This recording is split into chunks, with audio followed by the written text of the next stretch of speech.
Hello anime lovers, स्वागत है आपका ओटाकू रेक्स एक्सप्लेन्ड चैनल पर। और आज हम एक्सप्लेन करने जा रहे हैं जुजुत्सु काइसन के सीजन 3 को, जिसमें द कलिंग गेम आर्क आपको देखने को मिलेगा।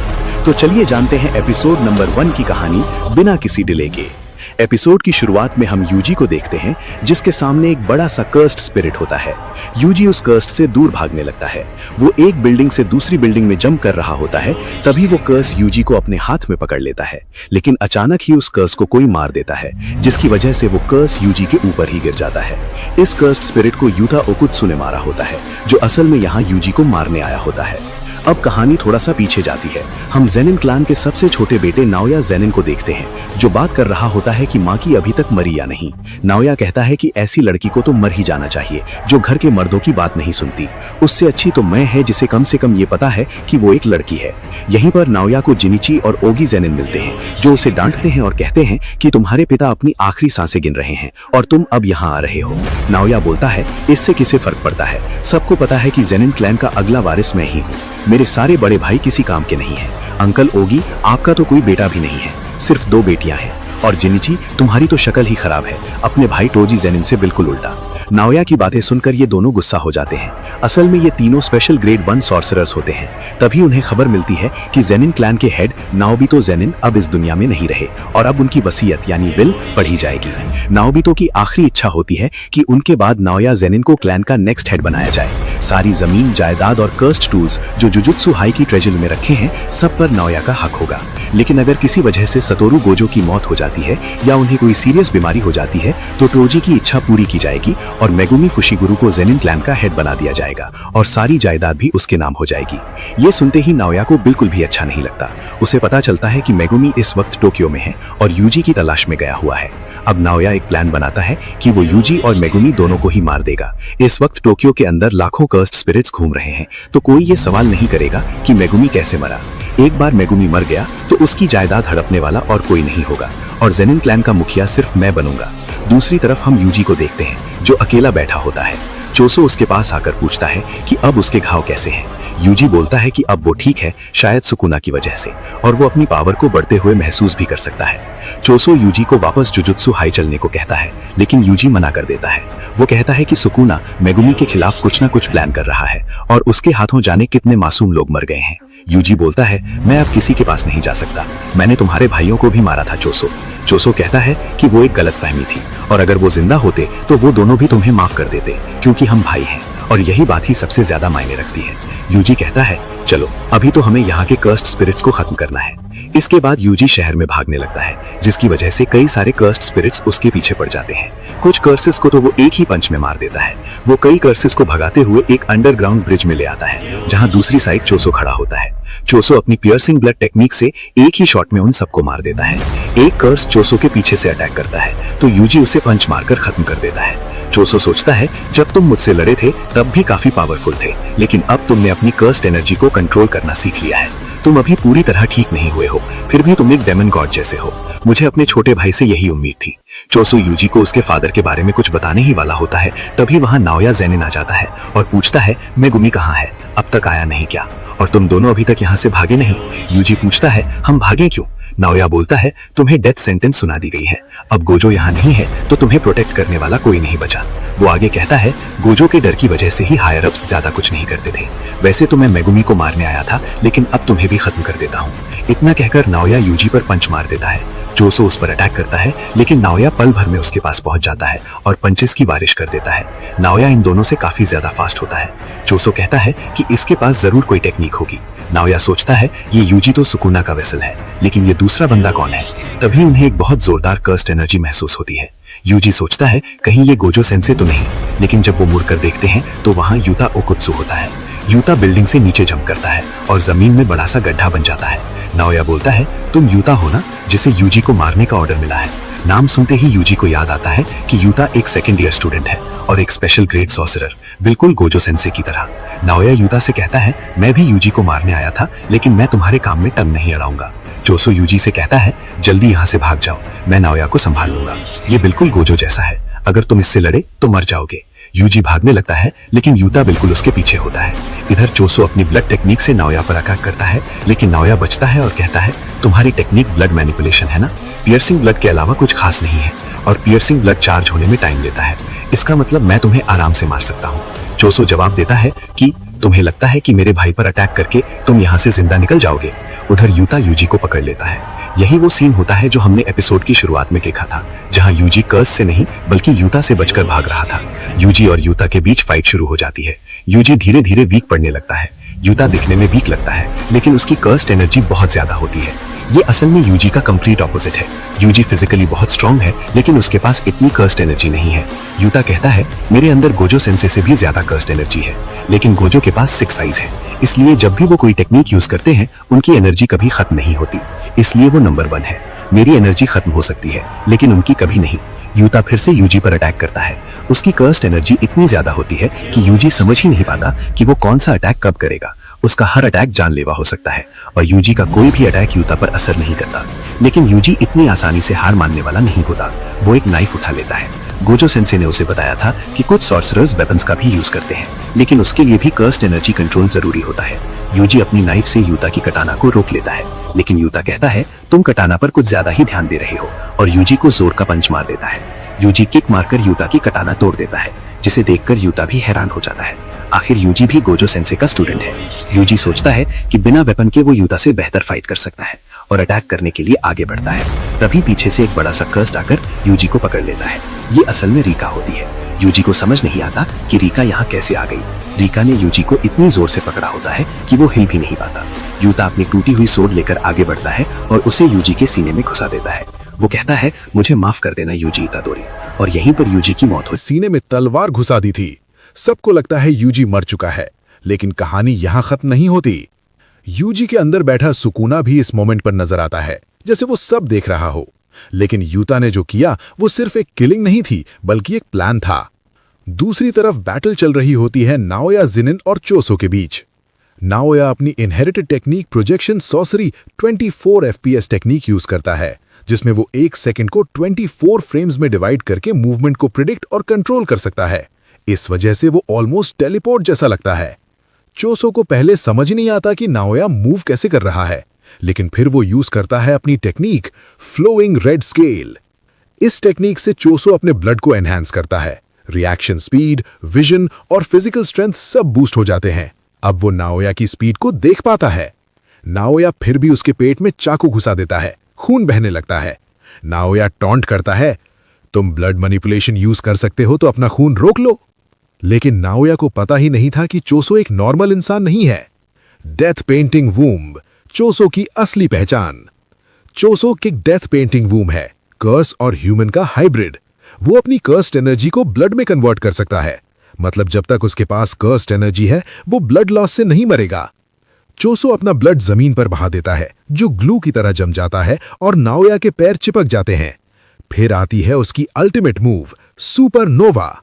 150 साल की प्रैक्टिस के बाद डेवलप की गई टेक्निक चोसो ब्लड को कंप्रेस करके एक्सप्लोसिव प्रोजेक्टाइल्स बना देता है, जो एक साथ फट पड़ते हैं। नाओया की 24 FPS टेक्निक भी इस ब्लास्ट से नहीं बच पाती। वो बुरी तरह इंजर्ड हो जाता है। जब चोसो फाइनल ब्लो देने वाला होता है, तभी पीछे से यूता आकर उसे एक पावरफुल पंच से नॉकआउट कर देता है। नाओया को उल्टी होने लगती है, क्योंकि चोसो का ब्लड उसके लिए पॉइजन जैसा काम करता है। यूता कहता है वो रिवर्स कर्स टेक्निक से हील कर सकता है, लेकिन एक शर्त पर। हायर अप्स को बताया जाएगा कि यूजी मार दिया गया है। यूजी अनकॉन्शियस स्टेट में अपने फादर जिन इतादोरी और ग्रैंडफादर वासुके इतादोरी को देखता है। वासुके जिन को वार्न करते हैं कि उस औरत से दूर रहो। फिर एंट्री होती है यूजी की मदर काओरी इतादोरी की, जिसके माथे पर वही स्टिचेस का निशान था जो फेक गेतो यानी केंजाकू के पास था। ये रिवील हिंट देता है कि केंजाकू ने शायद यूजी की बर्थ में भी रोल प्ले किया था। यूता का प्लान, बाइंडिंग वाव का सच। यूजी की आंख खुलती है। यूता बताता है कि सतोरू गोजो ने उसे पहले ही बोला था, अगर उनके साथ कुछ हो जाए तो स्टूडेंट्स का ख्याल रखना, स्पेशली यूजी का। यूता ने हायर अप्स के साथ बाइंडिंग वाव ली थी। उसने सच में यूजी का हार्ट स्टॉप किया, फिर तुरंत रिवर्स कर्स टेक्निक से हील कर दिया। अब दुनिया के लिए यूजी ऑफिशियली मर चुका है। यूजी इमोशनल होकर पूछता है, मेरे लिए इतना क्यों? यूता का जवाब सिंपल और पावरफुल है, जिन लोगों की मैं परवाह करता हूं वो तुम्हारी परवाह करते हैं। कलिंग गेम, केंजाकू का डेडली प्लान। मेगुमी आकर बताता है कि केंजाकू ने एक डेडली सर्वाइवल गेम स्टार्ट किया है, कलिंग गेम। रूल्स: 19 दिन के अंदर एंट्री कंपल्सरी, कॉलोनी के अंदर रहना होगा, किसी को मारने पर पॉइंट्स मिलेंगे, रूल तोड़ने पर कर्स टेक्निक रिमूव हो जाएगी, मतलब मौत। सबसे बड़ा शौक, मेगुमी की बहन तिसुमी फुजिवोरा को जबरदस्ती गेम में डाल दिया गया है। यूजी यूता से कहता है, अगर कभी सुकुना कंट्रोल ले ले तो मुझे मार देना। यूता बिना हेजिटेशन के मान जाता है। सब डिसाइड करते हैं कि टोक्यो जुजुत्सु हाई जाकर मास्टर तेंगेन से मिलेंगे, जो बैरियर्स के मास्टर हैं और शायद गोजो को फ्री करने का सोल्यूशन दे सकते हैं। वहां उनकी मुलाकात होती है माकी जेनिन से, जो शिबुया इंसिडेंट के बाद और भी रूथलेस लग रही हैं। यूकी तुसुकुमो से, स्पेशल ग्रेट सॉसरर।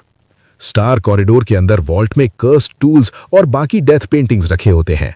चोसो अपने भाइयों की प्रेजेंस फील कर लेता है। फाइनली वो पहुंचते हैं मास्टर तेंगेन के सामने। तेंगेन सबको पहचान लेते हैं, जेनिन क्लैन की माकी, सुगावारा नो मिचिजाने के खून वाले यूता, डेथ पेंटिंग चोसो, सुकुना का वेसल यूजी। और एपिसोड यहीं एंड हो जाता है एक इंटेंस साइलेंस के साथ। बोलता है कि जेनिन घराने के बच्चों, मिचिजिन के खून, डेथ पेंटिंग और सुकुना के वेसल तुम्हारा स्वागत है। यूकी बोलती है कि मेरे लिए कुछ नहीं, तो टैंगन बोलता है कि हम पहली बार थोड़ी मिल रहे हैं। यूकी उससे पूछती है कि तुमने स्टार कॉरिडोर को सील क्यों कर दिया था। टैंगन कहता है कि मुझे डर था कि तुम भी केंजाकू के साथ मिली हुई हो, मैं इंसान के दिल में तो नहीं झांक सकता ना। यूकी पूछती है कि केंजाकू कौन है, तो टैंगन बताता है कि जो आदमी नकली गेटो की बॉडी में है उसका नाम केंजाकू है। किसी समय वो नोरितोशी कामो हुआ करता था। यूजी अब टैंगन से पूछता है कि आप इतने अजीब क्यों लग रहे हो। टैंगन बोलता है कि मैं मॉर्टल हूं, लेकिन उम्र मेरी भी बढ़ती है। 500 साल जिंदा रह के देखो, तुम भी ऐसे दिखने लगोगे। 12 साल पहले मेरा मर्ज एक स्टार प्लाज्मा वेसल से होना था, पर वो काम नहीं हो सका, तो मेरी उम्र तेजी से बढ़ने लगी और वो खुद की पहचान खोकर कुछ और ही बन गया। अब मेगुमी और यूता पूछते हैं कि केंजाकू का प्लान क्या है और हम गोजो को प्रिजन रियल्म से बाहर कैसे निकालें। टैंगन बोलता है कि मैं तुम्हारे सवालों के जवाब दूंगा, लेकिन बदले में मुझे भी कुछ चाहिए। यहां पर 3 स्पेशल ग्रेड मौजूद हैं, यूता, यूकी और चोजो। टैंगन चाहता था कि इनमें से कोई 2 यहीं रुककर टैंगन की सुरक्षा करें, उसके गार्ड्स बनके। यूता बोलता है कि तुम्हें किससे सुरक्षा चाहिए, तुम तो अमर हो ना। माकी बोलती है कि तुम्हें भी प्रिजन रियल में सील होने का डर है क्या। यूकी भी कहती है कि जरा बताओगे तुम्हें गार्ड्स क्यों चाहिए और कितने समय के लिए। टैंगन अब बताने लगता है कि केंजाकू का प्लान क्या है। केंजाकू पूरे जापान का फोर्स्ड एवोल्यूशन करवाना चाहता है। मेगुमी कहता है कि ये काम तो वो आइडल ट्रांसफिगरेशन टेक्निक से भी कर सकता है ना। तो टैंगन कहता है कि उसके पास उतनी कर्स एनर्जी नहीं है, इसीलिए वो मर्जर का इस्तेमाल करने वाला है। वो इंसानियत और टैंगन के बीच मर्जर करवाने वाला है। मेगुमी बोलता है कि पर टैंगन तो सिर्फ स्टार प्लाज्मा वेसल के साथ ही मर्ज हो सकता है ना। टैंगन कहता है कि ये बात 12 साल पहले तक सच थी, पर उस समय मेरा मर्जर फेल हो गया और अब मैं इवॉल्व हो गया हूं और आम इंसानों के साथ भी मर्ज हो सकता हूं। चोजो बोलता है कि तुम तो अकेले हो, इतने सारे लोगों के साथ मर्ज कैसे करोगे। तो टैंगन कहता है कि अभी तुम जो देख रहे हो वो मेरा असली रूप नहीं है, मेरी आत्मा तो कहीं और ही है। धरती और आसमान मेरे लिए एक है। जो मेरे साथ मर्ज होंगे वो जुजुत्सु सॉर्सरर से भी एक लेवल ऊपर चले जाएंगे। मैं तो अपनी बैरियर टेक्निक से खुद को कंट्रोल में रखता हूं, लेकिन बाकी इंसान ऐसा नहीं कर पाएंगे। अगर एक भी इंसान आउट ऑफ कंट्रोल हो गया तो दुनिया खत्म हो जाएगी। अगर इंसान को कोई रोकने वाला नहीं होगा तो वो बुराई करते ही रहेंगे और सारी लाइन क्रॉस कर देंगे। जो चीज़ टोक्यो में हुई वो पूरी दुनिया में शुरू हो जाएगी। यूजी पूछता है कि केंजाकू ऐसा क्यों करना चाहता है। तो टैंगन कहता है कि वो तो मुझे भी नहीं पता, मैंने बताया ना कि मैं इंसान के दिल में नहीं झांक सकता। माकी बोलती है कि तुम मर्जर करने से मना कर देना, फिर तो वो कुछ नहीं कर पाएंगे ना। टैंगन बोलता है कि इवॉल्व होने की वजह से अब मैं इंसान कम और कर्स ज़्यादा बन चुका हूं और केंजाकू मुझ पर कर्स डिस्परेट मैनिपुलेशन कर सकता है, जिसमें वो किसी भी कर्स को गुलाम बना के उससे कुछ भी करवा सकता है। इसीलिए उसे गार्ड्स चाहिए, क्योंकि केंजाकू उसका बैरियर तोड़ के यहाँ कभी भी आ सकता है। यूकी बोलती है कि पर अभी क्यों। पहले उसने 12 साल पहले मर्जर रोका, जिससे टैंगन इवॉल्व होकर एक कर्स बन गया, जिसे अब केंजाकू कर्स मैनिपुलेशन टेक्निक से कंट्रोल कर सकता है। उसका सुकुना से भी कोई कनेक्शन है और वो करीब 1000 साल से जुजुत्सु सॉर्सरर है, तो वो मर्जर अभी क्यों करना चाहता है। टैंगन बोलता है कि मैं स्टार प्लाज्मा वेसल और 6 आइज, हम सब की तकदीर आपस में जुड़ी हुई है। 6 आई यूजर्स ने केंजाकू को 2 बार हराया है। उसके बाद केंजाकू इतना गुस्सा हो गया कि उसने सारे स्टार प्लाज्मा वेसल्स को मार दिया और कोई भी बच्चा 6 आइज के साथ पैदा होता तो उसे भी वो 1 महीने के अंदर खत्म कर देता। लेकिन फिर भी मर्जर वाले दिन स्टार प्लाज्मा वेसल और 6 आई यूजर्स आ ही जाते थे। फिर उसने 6 आई वालों को मारने की जगह उन्हें सील करने का आइडिया लगाया और इसके लिए प्रिजन रियल्म का सहारा लिया। एक समय पर एक ही 6 आई यूजर हो सकता है, लेकिन 12 साल पहले कुछ अलग हुआ, तोजी जेनिन की एंट्री हुई। उसके पास हेवनली रिस्ट्रिक्शन का तोहफा था। वो एक ऐसा इंसान था जिसके पास बिल्कुल भी कर्स एनर्जी नहीं थी। इस इंसान ने हमारी तकदीर को ही पलट दिया और रिको यानी स्टार प्लाज्मा वेसल को मार दिया। उस दिन के बाद से ही सब कुछ बिखरना शुरू हो गया। 6 साल पहले प्रिजन रियल्म केंजाकू के हाथ लग गया, जिससे उसने गोजो को सील कर दिया। मेगुमी पूछता है कि फिर ये कलिंग गेम क्या है। टैंगन बोलता है कि कलिंग गेम मर्जर से पहले का रिचुअल है। वो कलिंग गेम में आने वाले लोगों की कर्स एनर्जी का इस्तेमाल करेगा, जिससे टैंगन का मर्जर पूरे जापान के लोगों के साथ हो सकेगा। इतने बड़े लेवल का रिचुअल करने के लिए केंजाकू ने खुद को बाइंडिंग वाव से बांध रखा होगा, इसीलिए वो कलिंग गेम्स का मास्टर नहीं है। लेकिन ये हमारे लिए बुरी खबर है, क्योंकि केंजाकू को मारने से भी ये गेम नहीं रुकेगा। ये गेम तब खत्म होगा जब सारे प्लेयर्स मारे जाएं, या तो वो गेम में पार्टिसिपेट ना करें और फिर भी मारे जाएं। गेम एंड होगा ये कहीं लिखा ही नहीं है, लेकिन अगर कोई प्लेयर 100 पॉइंट्स पूरे कर लेता है तो वो गेम के अंदर एक नया नियम जोड़ सकता है। यूता बोलता है कि यानी हमें गेम में हिस्सा लेना ही होगा और किसी तरह 100 पॉइंट्स अर्न करके एक नया नियम लागू करना होगा कि सुमिकी और बाकी लोग अपनी मर्जी से इस गेम को छोड़ के जा सकते हैं। मेगुमी बोलता है कि हमें गोजो सेंसे को भी आजाद करना होगा। अगर गोजो आ गया तो टेंशन की कोई बात ही नहीं है। वो टैंगन से पूछते हैं कि गोजो को कैसे आजाद करें, तो टैंगन बोलता है कि पहले तुम लोग ये डिसाइड कर लो कि मेरा गार्ड बनके यहाँ कौन रुकेगा। जोजो और यूकी दोनों यहाँ रुकने को मान जाते हैं। जोजो कहता है कि यूता का यूजी के साथ रहना ज्यादा जरूरी है और केंजाकू से तो जोजो को अपना पुराना हिसाब भी बराबर करना है। यूकी कहती है कि उसे टैंगन से कुछ बातें करनी है, इसीलिए वो यहाँ रुकना चाहती है और यूता तो वैसे भी अपने दोस्तों के साथ रहना चाहता है। टैंगन अब अपने पास से प्रिजन रियल्म जैसा दिखने वाला एक बॉक्स निकालता है और बोलता है कि ये प्रिजन रियल्म के पीछे का दरवाजा है। इसे खोलकर हम गोजो को आजाद कर सकते हैं, पर इसे खोलने के लिए इन्वर्टेड स्पीयर ऑफ हेवन या ब्लैक रोब जैसे किसी कर्स्ड ऑब्जेक्ट की जरूरत लगेगी, जो किसी भी कर्स टेक्निक को कैंसिल कर सकते हैं। लेकिन इन दोनों ऑब्जेक्ट्स को ही गोजो डिस्ट्रॉय कर चुका है। यूता बताता है कि वो और मिगेल अफ्रीका ब्लैक रोब ढूंढने ही गए थे, पर उन्हें कुछ नहीं मिला। टैंगन कहता है कि यानी अब एक ही तरीका है। कलिंग में हिस्सा लेने वाले प्लेयर्स में एक ऐसी सॉर्सरर है जो 1000 साल पुरानी है। वो खुद को एंजल कह के बुलाती है। वो किसी भी कर्स टेक्निक को डिलीट कर सकती है और उसका नाम है हाना कुरुसु। वो चाहे तो प्रिजन रियल्म का दरवाजा खोल सकती है। वो इन्हें ईस्टर्न टोक्यो कॉलोनी में मिलेगी। जापान में टोटल 10 कॉलोनी बैरियर्स हैं जो कि एक बाउंड्री लाइन से कनेक्टेड है। ये लाइन जब जापान को क्रॉस करेगी तो जापान के सारे लोग टैंगन से मर्ज हो जाएंगे। सिर्फ होकाइडो शहर ही सुरक्षित है, क्योंकि वहाँ जुजुत्सु के हेडक्वार्टर्स हैं और वो जगह पवित्र है। ये रिचुअल करीब 2 महीने में पूरा हो जाना चाहिए।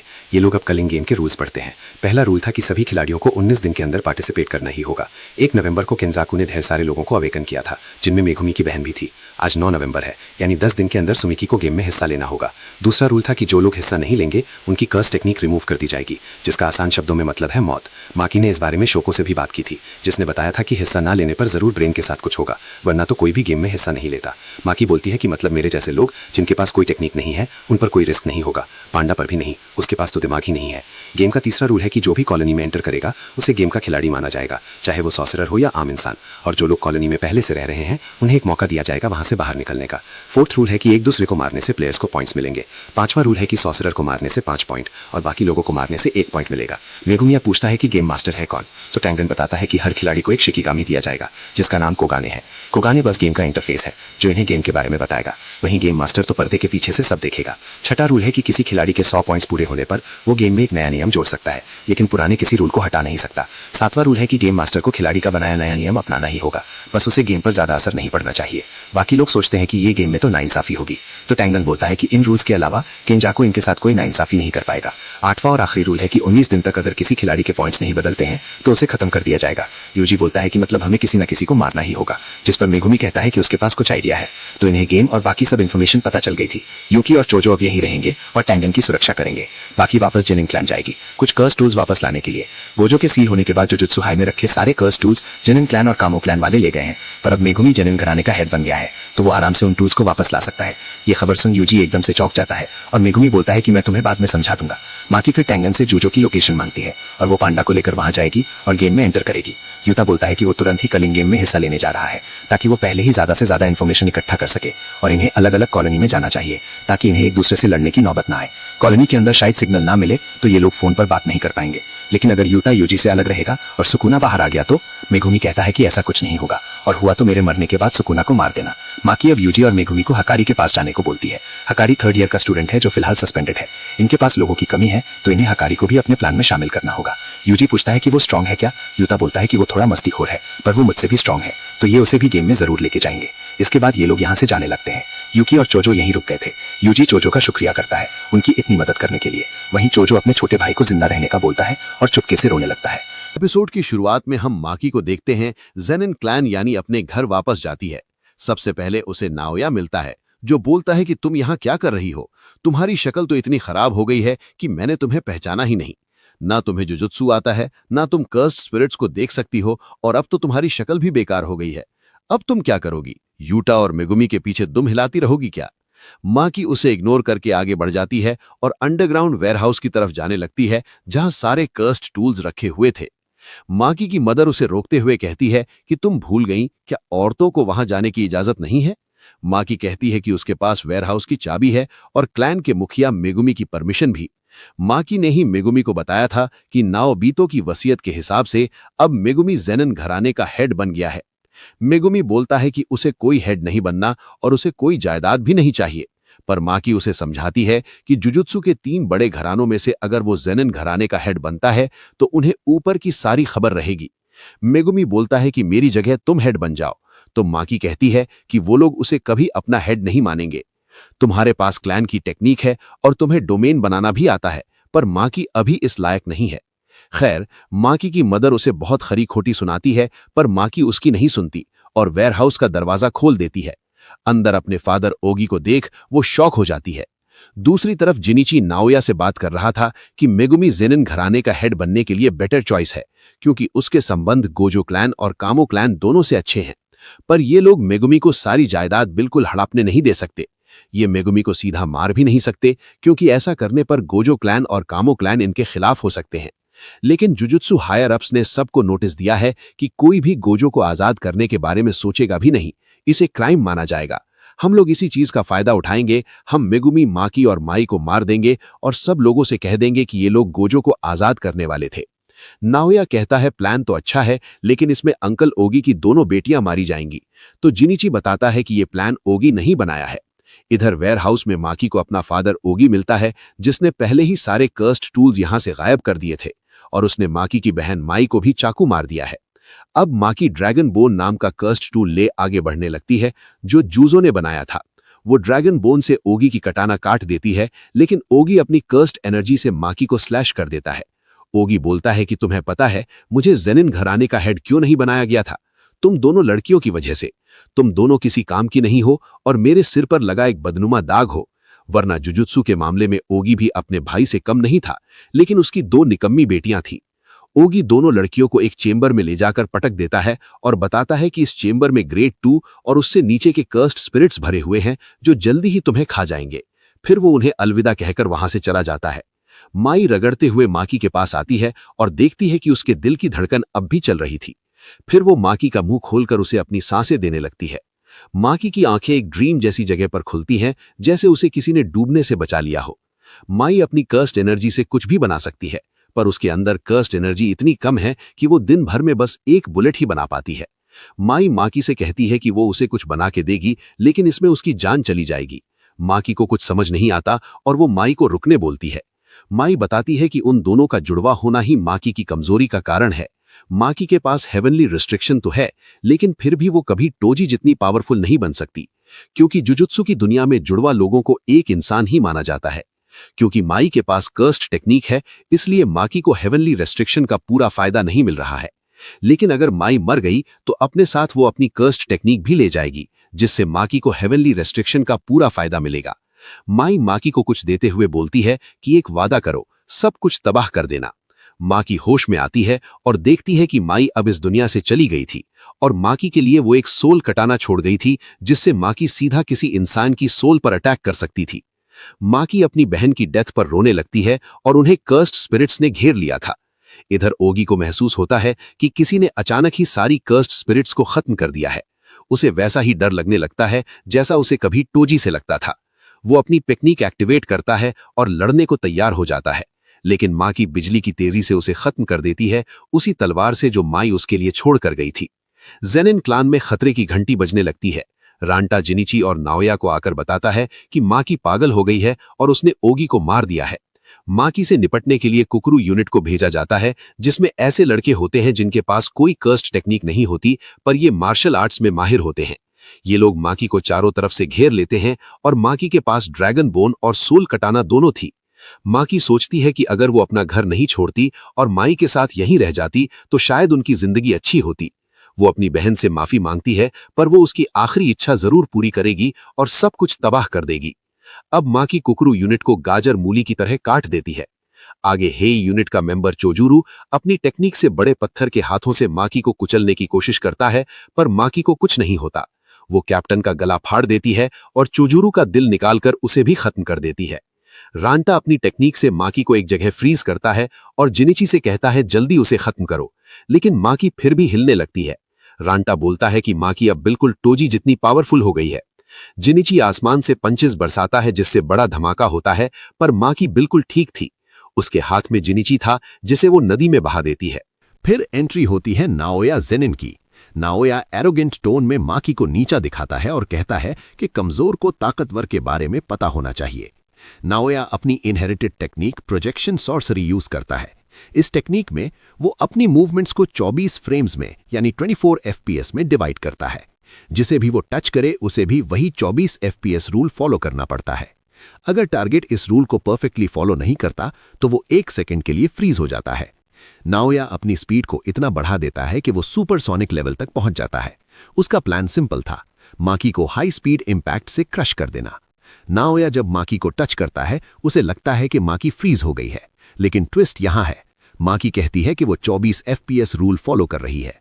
अपनी नई बॉडी और शार्पेंड सेंसेस की वजह से माकी इंस्टेंटली समझ लेती है कि नाओया की टेक्निक का मैकेनिज्म क्या है। उसका बॉडी कंट्रोल इतना परफेक्ट है कि वो हर फ्रेम के हिसाब से मूवमेंट एडजस्ट कर लेती है। जैसे ही नाओया श्योर होता है कि वो जीत गया, माकी एकदम से घूमकर उसके मुंह पर इतना पावरफुल पंच मारती है कि उसके फेस की सारी बोन्स क्रश हो जाती हैं। ये सिर्फ फिजिकल डिफीट नहीं थी, ये उसकी मेल डोमिनेटेड आइडियोलॉजी पर भी डायरेक्ट अटैक था। जब नाओया जमीन पर पड़ा होता है तब माकी की मदर पीछे से आकर उसे चाकू घुसा देती है। ये एक अनएक्सपेक्टेड मोमेंट था। उसकी मदर हमेशा वीक और सप्रेस्ड दिखाई गई थी, लेकिन आखिर में वो भी अपनी बेटियों के लिए स्टैंड लेती हैं। वो सोचती हैं कि वो खुशनसीब है कि उसने माकी और माई जैसी बेटियां पैदा की। इसके बाद दोनों खत्म हो जाते हैं। माकी माई की बॉडी लेकर वहां से निकल रही होती है, तब मोमो निशिमिया रोते हुए आती है। वो कहती है कि वो देर से आई। माकी बिना कुछ बोले माई की बॉडी मोमो को दे देती है। जब मोमो पूछती है कि अब वो क्या करेगी, माकी कोई जवाब नहीं देती। बाद में पता चलता है कि माकी ने जेनिन क्लैन के बचे हुए सारे मेंबर्स को खत्म कर दिया। किसी को पता नहीं चलता कि ये काम माकी ने किया। अगला एपिसोड थोड़ा इमोशनल होने वाला है और साथ में हकारी की एंट्री भी होगी। तो नेक्स्ट एपिसोड की शुरुआत मसाजी यागा से होती है। यागा ने जब पांडा को बनाया था तो हायर अप्स ने उसे अरेस्ट करवा लिया था, क्योंकि यागा ने ऐसा कर्स्ड पपेट बना दिया था जिसकी कर्स्ड एनर्जी उसके अंदर से जनरेट होती है। आसान शब्दों में कहें तो पांडा बाकी इंसानों की तरह जिंदा था, और ये बहुत बड़ी बात है क्योंकि ऐसे तो यागा पांडा के जैसे बहुत सारे पपेट्स की आर्मी खड़ी कर सकता है। हायर अप्स चाहते थे कि यागा अपनी टेक्निक उन्हें भी बता दे, पर यागा साफ मना कर देता है क्योंकि वो जानता था कि हायर अप्स इस टेक्निक का गलत इस्तेमाल ही करेंगे। तो वो उनसे कह देता है कि उसने गलती से पांडा को बना दिया और अब ऐसा फिर से नहीं होगा। कहानी वापस प्रेजेंट में आती है और हम देखते हैं कि यागा ने और भी ऑटोमेटिक पपेट्स बनाए हुए थे, पर उसने उन्हें एक जंगल में छुपा रखा था। एक पपेट यागा से आकर पूछता है कि उसका मूड खराब क्यों है, तो यागा बोलता है कि अब मैं कई दिनों तक तुमसे मिलने नहीं आ पाऊंगा, लेकिन मेरे बिना भी तुम लोग ठीक रहोगे। इस जंगल को मास्टर टेंगेन प्रोटेक्ट करते हैं और तुम्हारी मदर भी तुमसे मिलने आती रहेगी। सभी पपेट्स यागा को अलविदा कहते हैं और ये भी कि वो उसे मिस करेंगे। दूसरी तरफ हम पांडा को देखते हैं जिसे हायर अप्स ने पकड़ लिया था, क्योंकि वो जानते हैं कि पांडा के लिए यागा उनके पास जरूर आएगा। लेकिन कुसाकाबे पांडा को आजाद कर देता है और बोलता है कि यागा ने मुझ पर एक एहसान किया था और मैं उसका बदला चुका रहा हूं। असल में कुसाकाबे की एक बहन है जिसका बेटा टकेरू अब इस दुनिया में नहीं है। इस बात से उसकी बहन को बहुत बड़ा सदमा लगता है और वो ठीक से चल भी नहीं पाती थी। तो यागा ने उसके लिए एक पपेट बनाया था जिसमें उसने टकेरू की इन्फॉर्मेशन डाली थी, जिससे ये पपेट बिल्कुल टकेरू की तरह बात कर रहा था। उसे देख कुसाकाबे की बहन सदमे से बाहर आ गई थी और उसने उस पपेट को गले लगा लिया था। यागा बोलता है कि वो लोग इस पपेट को अपने साथ नहीं ले जा सकते, वरना हायर अप्स को पता चल जाएगा। कुसाकाबे की बहन इससे मिलने इसी जंगल में आ सकती है। कुसाकाबे इसके लिए यागा को शुक्रिया बोलता है। खैर, कहानी वापस प्रेजेंट में आती है। यागा के सामने एक मास्क पहना सोर्सरर आता है और उससे पूछता है कि वो कहाँ जा रहा है, तो यागा बोलता है कि अपने बेटे पांडा से मिलने। वो सोर्सरर कहता है कि हायर अप्स ने तुम्हें मौत की सजा सुना दी है, अगर तुम बचना चाहते हो तो बता दो कि ऑटोमेटिक पपेट्स कैसे बनते हैं। यागा बोलता है कि गोजो नहीं है तो तुम लोगों की हिम्मत कुछ ज्यादा ही बढ़ गई है, और वो लड़ने को तैयार हो जाता है। तभी उसे गिटार की आवाज सुनाई देती है और वो देखता है कि गाकुगांजी भी उसे यहाँ मारने आया था। इनमें लड़ाई होती है और ये यागा को बुरी तरह से घायल कर देते हैं। गाकुगांजी फिर उस दूसरे सॉर्सरर को यहाँ से जाने को बोलता है। इसके बाद यागा ऑटोमेटिक पपेट बनाने की मेथड बताने लगता है कि उन्हें सोल इन्फॉर्मेशन की कॉपी करके कई पपेट के कोर में डालना होता है। उन्हें 3 सोल्स को एक कोर में डालना होगा जो एक दूसरे को ऑब्जर्व करती रहेंगी और करीब 3 महीने बाद एक ऑटोमेटिक पपेट बन जाएगा। गाकुगांजी पूछता है कि तुम ये सब अब क्यों बता रहे हो, पहले बताते तो तुम बच सकते थे। यागा बोलता है कि ये एक कर्स है जो मैं अब तुम्हें दे रहा हूं। तभी पांडा यहाँ भागते हुए आता है और देखता है कि उसने आने में देर कर दी क्योंकि उसका फादर यागा अब इस दुनिया में नहीं है। वो भागकर यागा के पास जाता है। गाकुगांजी पूछता है कि तुम मुझसे लड़ोगे नहीं, तुम्हें गुस्सा नहीं आ रहा। पांडा कहता है कि मैं बाकी इंसानों जैसा नहीं हूं, तुम्हारी यागा से कोई दुश्मनी नहीं थी, तुम बस ऊपर के ऑर्डर्स फॉलो कर रहे थे। लेकिन ये बात जरूर याद रखना कि एक पांडा भी रो सकता है। पांडा यागा की मौत पर रोने लगता है। दूसरी तरफ हम यूजी और मेगुमी को देखते हैं जिन्हें टेंगेन ने बताया कि हकारी ने एक बिल्डिंग के अंदर अपना फाइट क्लब खोल रखा है जहां आम लोग सट्टा लगाते हैं और सॉर्सरर्स आपस में फाइट करते हैं। बिल्डिंग में घुसने से पहले मेगुमी और यूजी अपने कपड़े बदल लेते हैं क्योंकि हकारी को पता चला कि वो लोग जुजुत्सु हाई के स्टूडेंट हैं तो वो भाग जाएगा। हकारी ने हायर अप से लड़ाई कर ली थी और उसे स्कूल से सस्पेंड कर दिया गया था। यूजी पूछता है कि वो हमारी मदद करेगा भी। मेगुमी बोलता है कि वैसे तो वो बहुत बड़ा कमीना है, लेकिन यूटा ने भी बोला है कि वो उससे भी ज्यादा स्ट्रांग है, तो हमें किसी भी कीमत में उसे कलिंग गेम्स में लेकर चलना है। इंट्रांस पर इन्हें बॉडीगार्ड्स मिलते हैं जो बोलते हैं कि ये बच्चों के घूमने की जगह नहीं है, यहाँ से चले जाओ। मेगुमी बोलता है कि वो फाइट क्लब के लिए आए हैं, तो गार्ड उसे मुक्का मारकर डराने की कोशिश करता है, लेकिन मेगुमी अपनी जगह से हिलता भी नहीं। गार्ड बोलता है कि फाइट क्लब का पहला रूल है कि फाइट क्लब के बारे में किसी को नहीं बताते। मेगुमी बोलता है कि मुझे जिस फाइटर ने बताया था मैं उसे मार चुका हूं और अब मैं खुद उस फाइटर की जगह लड़ने आया हूं। तभी उस गार्ड को अपने बॉस का कॉल आता है और वो बोलता है कि बॉस मान गए हैं, लेकिन फाइट में हिस्सा मेगुमी नहीं बल्कि यूजी लेगा। मेगुमी समझ जाता है कि इनका बॉस हकारी है और उसने सीसीटीवी में इन्हें देख लिया होगा। अब यूजी का काम है अंदर सबको इम्प्रेस करके किसी तरह हकारी से मिलना। वहीं मेगुमी बाहर से अंदर घुसने की कोशिश करेगा। अगर वो पकड़े गए तो उन्हें सारे गार्ड्स को पीटकर हकारी तक जाना होगा, लेकिन उन्हें हकारी की मदद चाहिए, तो उन्हें हकारी को गुस्सा दिलाने का कोई काम नहीं करना है। अब शाम को यूजी अंदर जाता है। गार्ड उसे बताता है कि फाइट के 2 रूल्स हैं। पहला कि फाइट करने वाले फाइट छोड़कर भाग नहीं सकते और दूसरा उन्हें कर्स टेक्निक का इस्तेमाल नहीं करना है, क्योंकि आम लोग कर्स टेक्निक को देख नहीं सकते तो उनके लिए मैच बोरिंग हो जाता है। यूजी पूछता है कि उनका बॉस कैसा है, तो गार्ड बोलता है कि तुम खुद उनसे मिलकर देख लेना। यहाँ 2 तरह के मैच होते हैं, पहले तो असली और दूसरे स्क्रिप्टेड, जिनकी स्क्रिप्ट बॉस खुद बनाते हैं। और यूजी ने आज अच्छा खेल दिखाया तो बॉस उसे मिलने जरूर बुलाएंगे। यूजी फाइटिंग एरिया में जाता है जहां कई सारे लोग थे और ये देख यूजी खुश हो जाता है कि उसका ओपोनेंट और कोई नहीं बल्कि पांडा है। हकारी को हम सीसीटीवी वाले रूम में देखते हैं जो किरारा के साथ बैठा हुआ था। किरारा भी जुजुत्सु की 3rd ईयर स्टूडेंट रह चुकी है। हकारी बोलता है कि आजकल के मैच बहुत ठंडे और बोरिंग हो गए हैं क्योंकि ऐसे बहुत कम लोग हैं जो पांडा को हरा सकते हैं। लेकिन यूजी और पांडा बहुत अच्छे से लड़ रहे थे और सबका मनोरंजन कर रहे थे। यूजी पांडा से पूछता है कि उसे हकारी मिला क्या, तो पांडा कहता है कि नहीं। यूजी पांडा को हल्के से पंचेज मार रहा था और पांडा ऐसे चिल्ला रहा था जैसे उसे बहुत दर्द हो रहा हो।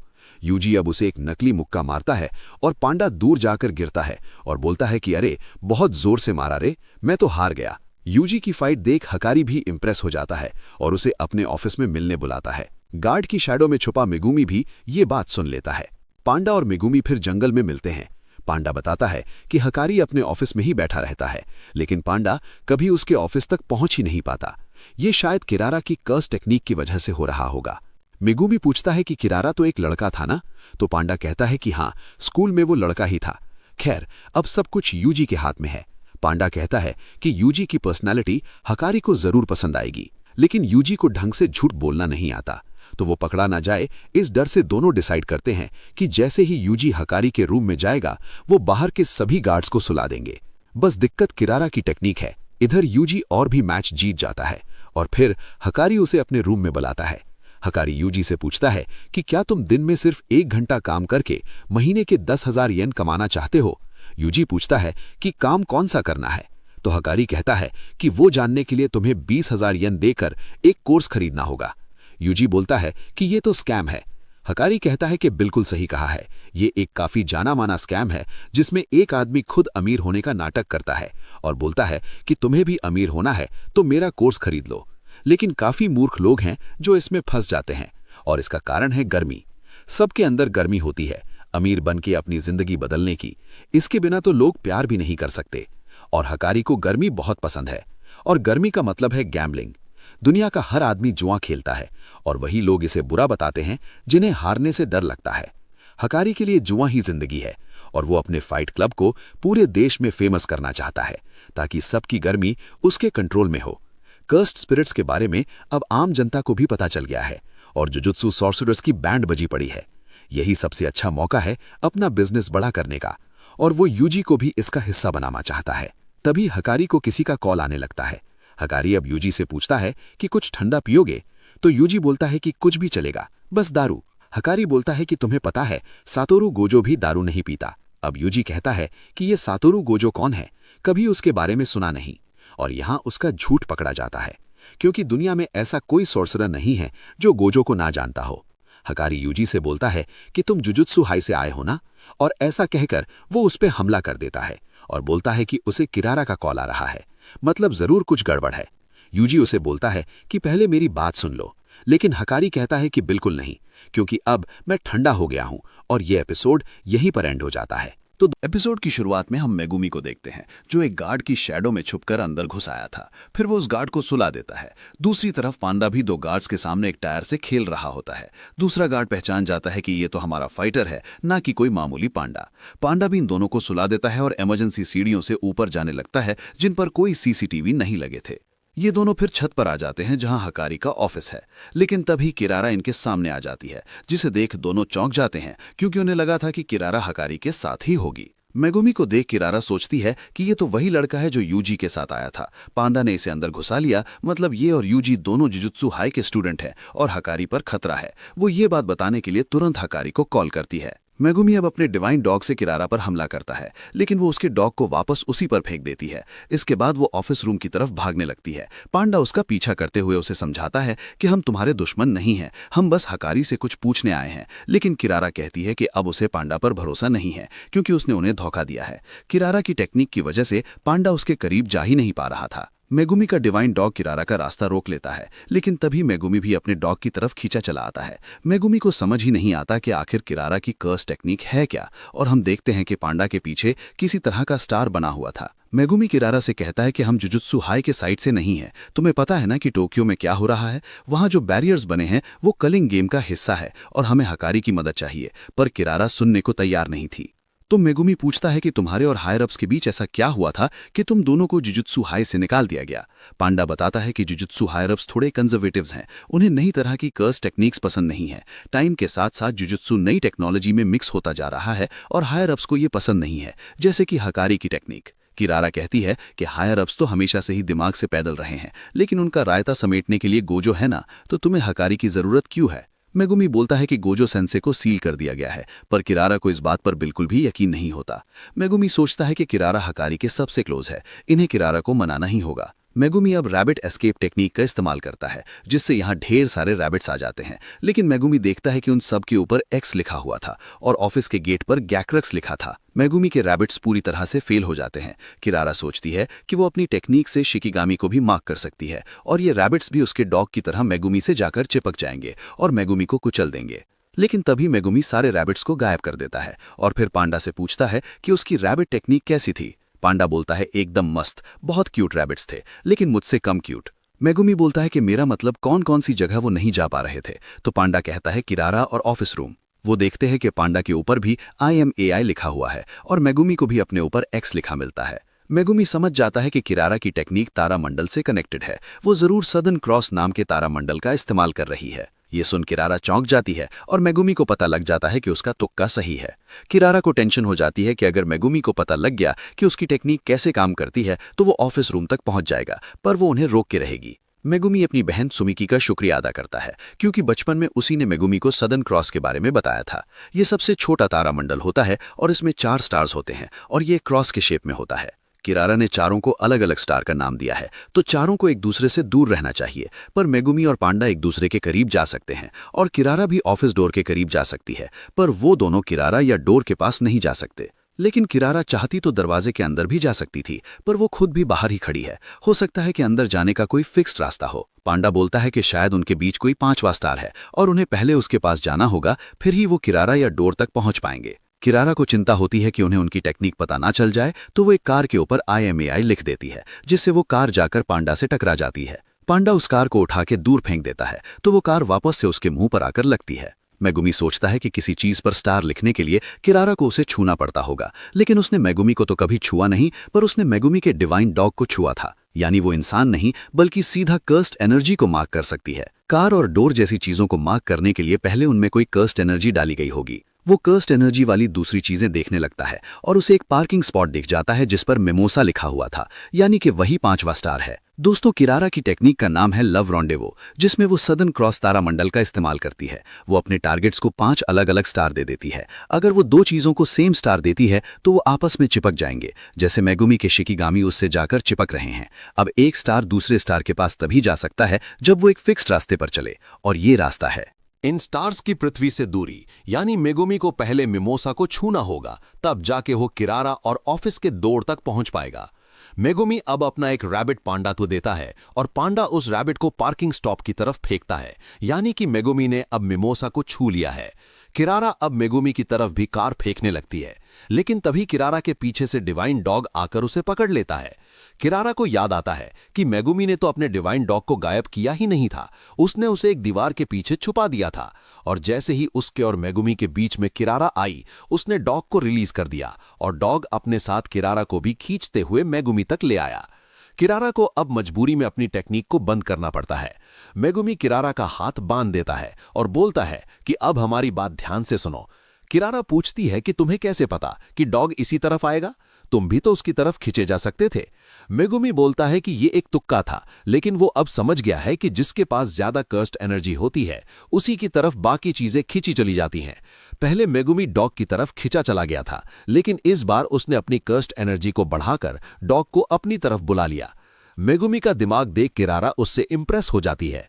मेगुमी अब उसे छोड़ देता है और बोलता है कि हमारे पास टाइम नहीं है, प्लीज हमारी बात सुन लो। किरारा अब मान जाती है, पर तभी यूजी ऑफिस का दरवाजा तोड़ते हुए बाहर आकर गिरता है। उसे हकारी ने बाहर फेंका था।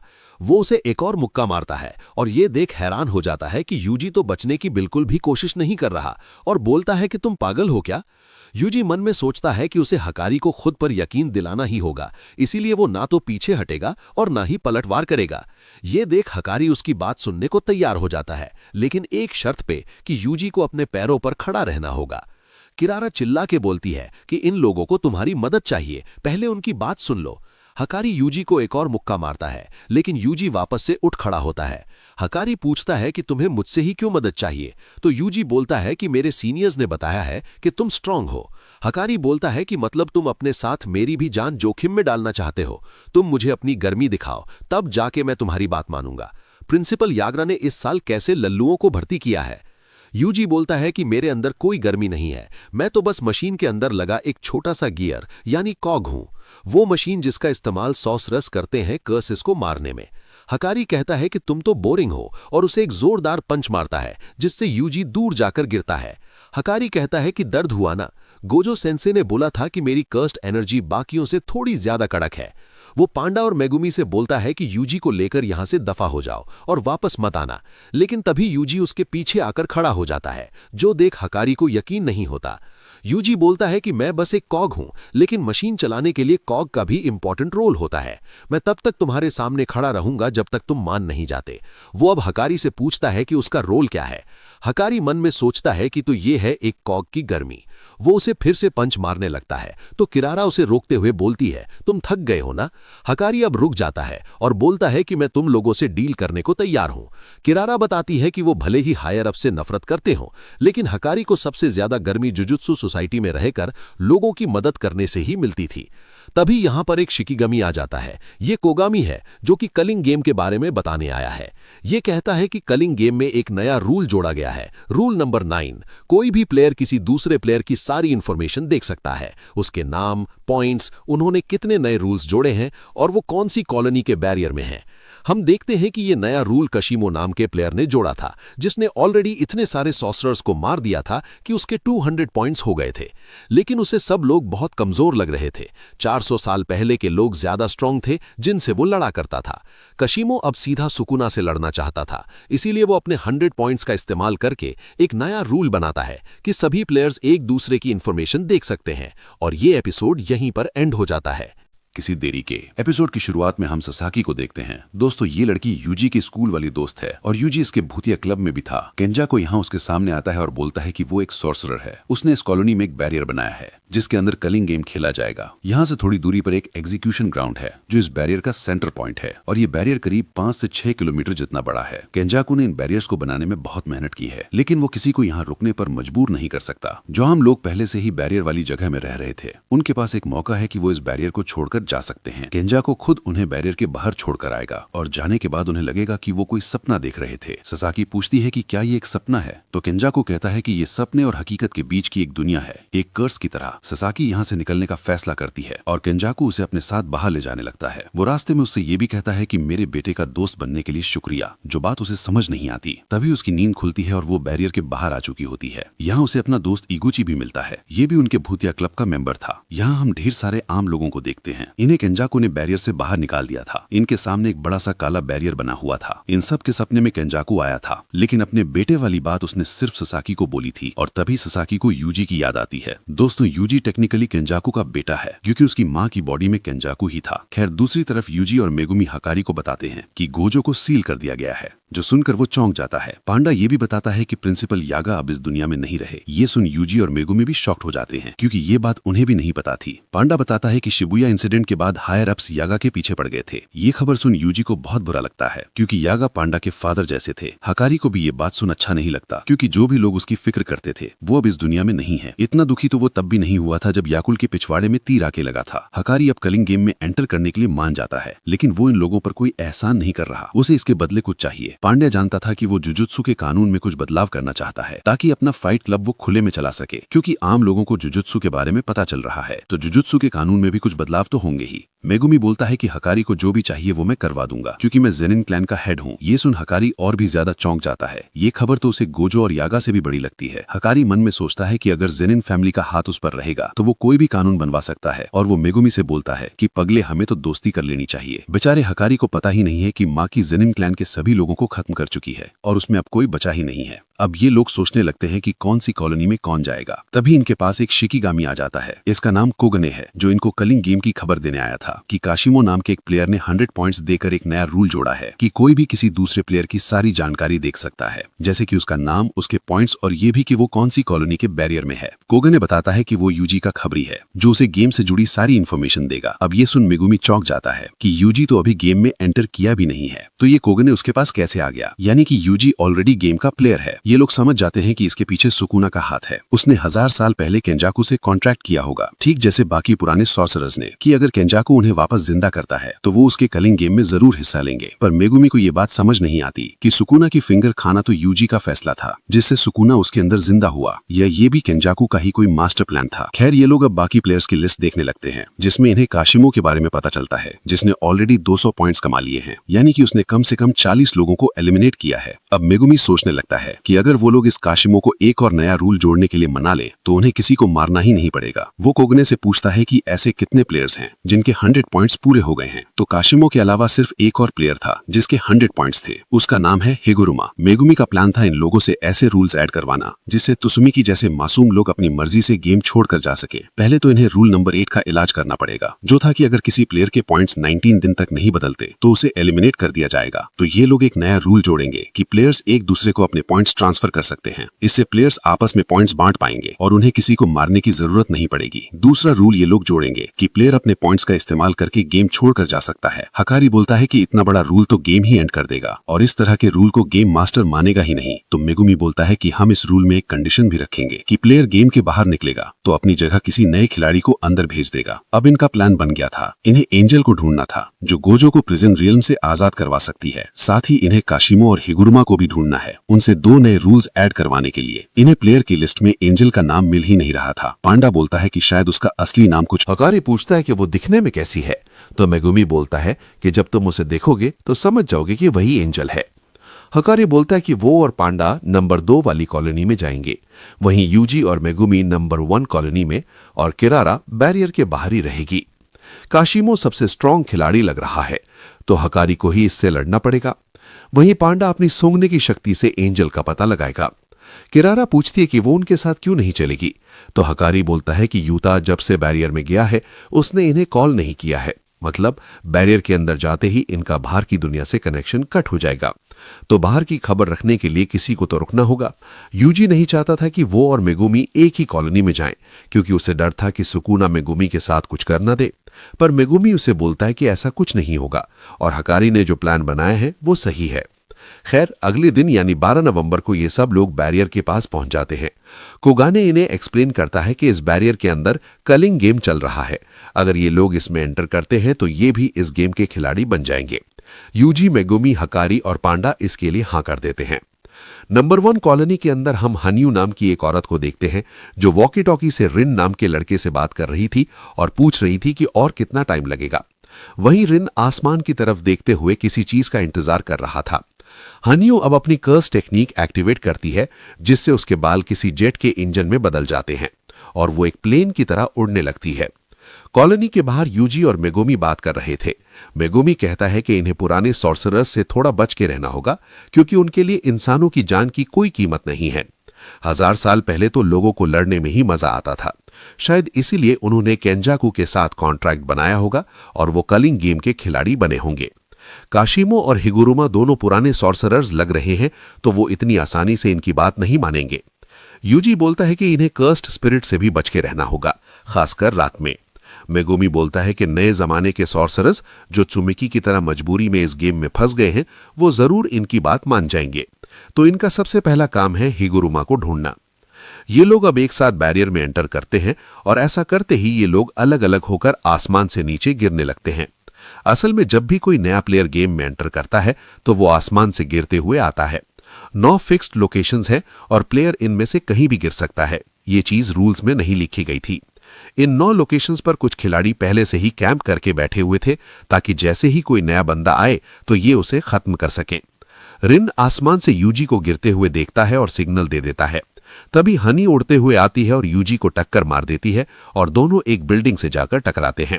हनियों के इस अटैक से लोगों की चटनी बन जाती है, पर वो हैरान थी कि यूजी को कुछ भी नहीं हुआ। वो समझ जाती है कि यूजी बहुत ताकतवर है। वो अपने पार्टनर को भी इस तरफ बुला लेती है, लेकिन तभी यूजी एक पत्थर फेंककर उसे मार देता है और हनियू किसी कटी पतंग की तरह नीचे गिरती है। तभी हनियू का पार्टनर हबा भी यहां आ जाता है, जिसके पास हेलीकॉप्टर वाली टेक्निक थी। उसके बाल हेलीकॉप्टर के पंख जैसे हो जाते हैं। हबा यूजी पर गुस्सा हो जाता है क्योंकि उसने हनियू को गिरा दिया। वहीं यूजी सोच रहा था कि वो इनसे हिगुरुमा के बारे में कुछ पूछ लेगा। रिन दूर से ये सब देख रहा था और वो पहचान जाता है कि वो लड़का तो यूजी है। इधर मेगुमी ने भी एक लड़की को हरा दिया था जिसने मेगुमी पर पहले अटैक किया था। मेगुमी को भी चिंता हो रही थी कि यूजी कहां पर है। ये कॉलोनी शिबुया वाले बैरियर से ज्यादा बड़ी थी। हो सकता है कि उन दोनों के बीच 2 किलोमीटर की दूरी हो, लेकिन उनका दोनों का लक्ष्य एक ही है, हिगुरुमा को ढूंढना। इधर यूजी और हबा में लड़ाई हो रही थी। यूजी हबा की टांग पकड़ के उसे नीचे पटक देता है, जिससे हबा समझ जाता है कि यूजी बहुत स्ट्रांग है। हबा सिर्फ अपने पंखों से ही अटैक कर रहा था, तो यूजी एक बिल्डिंग के अंदर चला जाता है। हबा बिल्डिंग को कट करते हुए अंदर आ रहा था। अब यूजी उसके सिर पर एक जोरदार मुक्का मारता है, जिससे हबा को चक्कर आ जाते हैं। वो अब भी हार नहीं मानता, तो यूजी उसकी टांगों के बीच में लात मार देता है, जिससे हबा बेहोश हो जाता है। यूजी सोचता है कि अब इससे हिगुरुमा के बारे में कैसे पूछूंगा। तभी पीछे से रिन आता है और बोलता है कि मुझे पता है कि हिगुरुमा कहां है, और ये भी कि यूजी उसे जानता है। यूजी को हाई स्कूल में टाइगर कह के बुलाया करते थे। ये सुन यूजी समझ जाता है कि रिन उसके होम टाउन सेंडाई से है। रिन अब यूजी को कहीं ले जाने लगता है। यूजी पूछता है कि वो दोनों तुम्हारे दोस्त थे क्या? तो रिन बोलता है कि वो मजबूरी में उनके साथ काम कर रहा था, वरना वो उसे भी एलिमिनेट कर देते। खैर, रिन का कहना था कि हिगुरुमा इकेबुकुरो नाम की जगह पर है। दूसरी तरफ वो लड़की रेमी भी कहती है कि उसे पता है हिगुरुमा कहां पर है। वो मेगुमी को उसकी लोकेशन तभी बताएगी अगर वो उसका नाइट बन के उसे प्रोटेक्ट करे। मेगुमी बोलता है कि अगर तुम झूठ बोल रही हो तो तुम्हें इसकी सजा जरूर मिलेगी। मेगुमी यूजी की तरह नहीं है, अगर पॉइंट्स कमाने के लिए उसे किसी को मारना पड़ा तो वो पीछे नहीं हटेगा। उसे ये भी पता चलता है कि रेमी कोई पुरानी नहीं बल्कि नई सॉर्सरर है। रेमी बताती है कि आम लोगों को तो बैरियर से बाहर जाने का मौका दिया गया था, लेकिन हम जैसे सॉर्सरर्स जो पहले से ही इस जगह में रह रहे थे, हमें ये मौका मिला ही नहीं और हमारे लिए ये कलिंग गेम 12 दिन पहले ही शुरू हो गया था। अगर ये लड़ेंगे नहीं तो एलिमिनेट कर दिए जाएंगे और सब लोग यहां बस सरवाइव करने की कोशिश कर रहे हैं। मेगुमी समझ जाता है कि पुराने सॉर्सरर्स तो हैं ही, लेकिन नए सॉर्सरर्स भी उनके लिए खतरा बन सकते हैं और ये बात यूजी को पता नहीं है। खैर, रेमी अब बोलती है कि हिगुरुमा शिंजुकू एरिया में है। तो दोस्तों, यूजी और मेगुमी दोनों को ही हिगुरुमा ही अलग अलग लोकेशंस बताई गई हैं। अब इन दोनों में से कौन सच बोल रहा है और कौन झूठ बोल रहा है, ये तो हमें अगले एपिसोड में ही पता चलेगा। अब तक हमने देखा कि यूजी और मेगुमी नंबर 1 कॉलोनी में एंटर करते हैं और हगुरुमा को ढूंढने लगते हैं। रन और रेमी दोनों बोलते हैं कि वो हगुरुमा की लोकेशन जानते हैं। अब कहानी कुछ समय पीछे जाती है। मार्च 2016 में कोई चोर एक माँ और बेटी का खून कर देता है। पुलिस इस क्राइम के लिए कीता नाम के लड़के को अरेस्ट कर लेती है जो उसी एरिया में रहता है, पर कीता का कहना था कि वो निर्दोष है। हगुरुमा, जो कि डिफेंस लॉयर है, वो कीता से मिलने जाता है। असल में जब पुलिस वाले कीता से पूछताछ करने गए थे तो वो वहां से भाग गया था। पुलिस ने उसका घर तक पीछा किया और उन्हें उसके कमरे में एक खून से सना हुआ चाकू मिला था और ये खून उसी माँ बेटी का था, यानी कि कीता रंगे हाथों पकड़ा गया था। पर कीता बोलता है कि वो पुलिस से डर के इसलिए भागा क्योंकि उसके पास उसकी कैट थी। वो जहां रहता है वहां कैट रखना अलाउड नहीं है, इसीलिए कीता अपनी कैट को बचाने के लिए भागा था। और रही बात उस चाकू की, तो वो उसे सड़क पर पड़ा मिला था। हिगुरुमा अब अपने ऑफिस में आता है और उसकी असिस्टेंट शिमिजू बोलती है कि कीता की कहानी तो झूठी लग रही है। कीता रास्ते में पड़ा चाकू क्यों ही उठाएगा और पुलिस से डर के क्यों भागेगा? हिगुरुमा बोलता है कीता को पुलिस वालों ने पहले भी परेशान किया है और उसने बताया कि वो पुलिस स्टेशन में चाकू जमा करवाने जाने वाला था, क्योंकि उसके मोहल्ले में पुलिस को कॉल करके बुलाना अलाउड नहीं है, वरना आस पड़ोस में अमीर लोगों को परेशानी होती है। कीता एनपीओ नाम के शेल्टर में काम करता है, जहां बूढ़े लोगों की देखभाल करनी पड़ती है, लेकिन यहां उसे कोई सैलरी नहीं मिलती, बल्कि बस जेब खर्च के पैसे और एक टाइम का खाना दिया जाता है। और इसके बाद भी कीता से महीने का 500 येन रेंट के नाम पर लिया जाता है। खैर, कीता के मोहल्ले में कई लोग रहते हैं जिनका पहले कोई क्रिमिनल रिकॉर्ड था, तो उनमें से भी कोई चोर हो सकता है। हिगुरुमा उन सब की जानकारी निकालने में लग जाता है क्योंकि उसे यकीन था कि कीता निर्दोष है। शिमिजू कहती है कि हम सरकारी वकील हैं, तो हमें वैसे भी ज्यादा पैसे नहीं मिलते हैं और उससे ज्यादा तो हमें काम करना पड़ता है। सबको पता है कि इस केस में कीता को सजा जरूर मिलेगी, फिर भी हिगुरुमा उसका केस क्यों लड़ना चाहता है? तो हिगुरुमा बोलता है कि कभी कभी ऐसे केस भी लड़ने चाहिए, इससे दिमाग की धार तेज रहती है। तो शिमिजू चिल्लाते हुए बोलती है कि कभी कभी नहीं, तुम हमेशा ऐसे ही केस लड़ते हो। शिमिजू फिर तकागी से मिलने उसके कैफे जाती है। पहले तकागी भी हिगुरुमा के साथ काम करती थी। वो बताती है कि हिगुरुमा शुरू से ही ऐसा है, वो पैसों के लिए बिल्कुल भी लालची नहीं है। उसके पास एक ड्रंक ड्राइविंग का केस आया था, जिसमें एक 19 साल के लड़के को उसके साथियों ने दारू पिला दी थी। हिगुरुमा वो केस हार गया था और फिर वो लड़का उसी पर चिल्लाने लगा कि तुमने मुझे बचाया क्यों नहीं। तकागी ने तब भी हिगुरुमा को मना किया था कि ऐसे केस मत लिया करो जिनको जीतना नामुमकिन हो। कमजोरों की रक्षा करना, ये सब सुनने में ही अच्छा लगता है। इन सब के चक्कर में हिगुरुमा अपनी मेंटल हेल्थ ना खराब कर ले। खैर, हिगुरुमा दिन रात मेहनत करके कीता को इनोसेंट साबित करवा देता है। असल में क्राइम वाले दिन से ही कीता के मोहल्ले से एक और लड़का गायब है, तो हो सकता है कि वो चोरी उसी ने की हो। साथ ही क्राइम वाले समय पर कीता एक स्टोर के सीसीटीवी कैमरे में भी नजर आ रहा था। साथ में चोरी का कोई भी आइटम कीता के घर से बरामद नहीं हुआ है। कीता हिगुरुमा को शुक्रिया बोलता है उस पर यकीन करने के लिए, लेकिन हिगुरुमा जानता था कि सामने वाली पार्टी फिर से अपील जरूर करेगी। फिर से ट्रायल होता है और इस बार कीता को दोषी ठहराया जाता है और उसे उम्र कैद की सजा मिल जाती है। हिगुरुमा जैसे छोटे वकीलों के पास ज्यादा फंडिंग या ज्यादा स्टाफ नहीं होता है, जिससे वो कोई नया सबूत पेश नहीं कर सका कीता निर्दोष है। फिर से अपील करने के लिए उसे सुप्रीम कोर्ट जाना होगा, पर वो इतने छोटे मोटे केस सुनते ही नहीं है और सिस्टम तो पहले ही कीता को दोषी ठहरा चुका है। कीता हिगुरुमा की तरफ देखता है, उसकी आंखों में गुस्सा और दुख दोनों था। हिगुरुमा ये देख चौंक जाता है और खुद से पूछने लगता है कि ये मुझे इस तरह से क्यों देख रहा है। तकागी ने हिगुरुमा से पूछा था कि उसके मन में क्या है, तो हिगुरुमा ने बताया था कि मैं कोई हीरो नहीं हूं जो मासूम लोगों को बचाता है, बस मैं कुछ भी गलत होते हुए नहीं देख सकता। कानून अंधा होता है क्योंकि वो सबके लिए बराबर है, लेकिन कानून के साथ लोग भी अपनी आंखें बंद कर लेते हैं क्योंकि वो कड़वा सच देखना नहीं चाहते। पर इंसाफ के लिए हिगुरुमा हमेशा अपनी आंखें खुली रखेगा, चाहे वो अकेला ही क्यों ना हो। खैर, जज कहता है कि किसी को इस फैसले से ऐतराज हो तो वो 15 दिन के अंदर सुप्रीम कोर्ट में अपील कर सकते हैं। हिगुरुमा अब खड़ा होकर हथौड़े को टेबल पर मारने लगता है, जो देख सब हैरान हो जाते हैं और वो देखते हैं कि हिगुरुमा के ऊपर एक बड़ा सा शिकिगामी आ गया था। हिगुरुमा बोलता है कि सब लोग बैठ जाओ क्योंकि ये ट्रायल फिर से शुरू होगा। इस टाइम पर ही हगुमा की पावर्स अवेकन हुई थीं और हमें पता चलता है कि हिगुरुमा भी कलिंग गेम का एक प्लेयर है। खैर, कहानी वापस प्रेजेंट में आती है। रिन और रेमी दोनों बोलते हैं कि वो हिगुरुमा की लोकेशन जानते हैं, लेकिन इनमें से कोई एक झूठ बोल रहा था। हम एक आदमी रेज को देखते हैं जिसके पास ढेर सारी पर्चियां थीं और वो इंतजार कर रहा था अपने अगले शिकार के आने का। खैर, कुछ टाइम पहले जब रिन स्कूल में था तब कुछ लड़के एक स्टूडेंट को बुली कर रहे थे। रिन दूर से ये सब देखता है और मन में सोचता है कि इस लड़के को खुद के लिए आवाज उठानी चाहिए, वरना ये लोग पूरे साल इसे ऐसे ही बुली करते रहेंगे। लेकिन रिन खुद कुछ नहीं करता और दूर से तमाशा देखता रहता है। पर तभी एक दूसरा स्टूडेंट आता है और इन बुलीज को रुकने का बोलता है। रिन को लगता है कि एक और गधा आ गया इनसे पिटने, लेकिन ये स्टूडेंट और कोई नहीं बल्कि यूजी था जो उन बुलीज की धुलाई कर देता है। और ये देख रिन शॉक हो गया था। कहानी वापस प्रेजेंट में आती है। रिन यूजी को एक थिएटर के पास ले जाता है और बोलता है कि हिगुरुमा इसी के अंदर रहता है। यूजी उसे शुक्रिया कर अंदर जाने लगता है। रिन बोलता है कि वो खुद कभी हिगुरुमा से नहीं मिला है, लेकिन उसने हाबा को बुरी तरह से पीटा था। यूजी कहता है कि वो खुद को संभाल सकता है और अंदर जाने लगता है। रिन उसे कुछ बताना चाहता था पर वो नहीं कह पाता। दूसरी तरफ रेमी भी मेगोमी को लेकर एक जगह जाती है और असल में रेमी ने झूठ बोला था क्योंकि वो उसे रेजी के पास लेकर गई थी। ये जानकर मेगोमी बहुत गुस्सा हो जाता है और तुरंत ही डिवाइन डॉग को समन कर लेता है और बोलता है कि उसके पास फालतू का टाइम नहीं है। इधर यूजी को थिएटर के अंदर हिगुरुमा मिल जाता है जो कि एक बाथटब के अंदर लेटा हुआ था, वो भी पूरे कपड़े पहन के। हिगुरुमा बोलता है कि उसे ऐसा करने पर सुकून मिलता है। यूजी सीधा उससे काम की बात करने लगता है, पर हिगुरुमा बोलता है कि मैं एक लॉयर हूं और मुझसे बात करने की फीस 5000 येन है। जो सुन यूजी चौंक जाता है, लेकिन हिगुरुमा बस मजाक कर रहा था कि मैं देखना चाहता था कि लालची वकील बनके कैसा लगता है।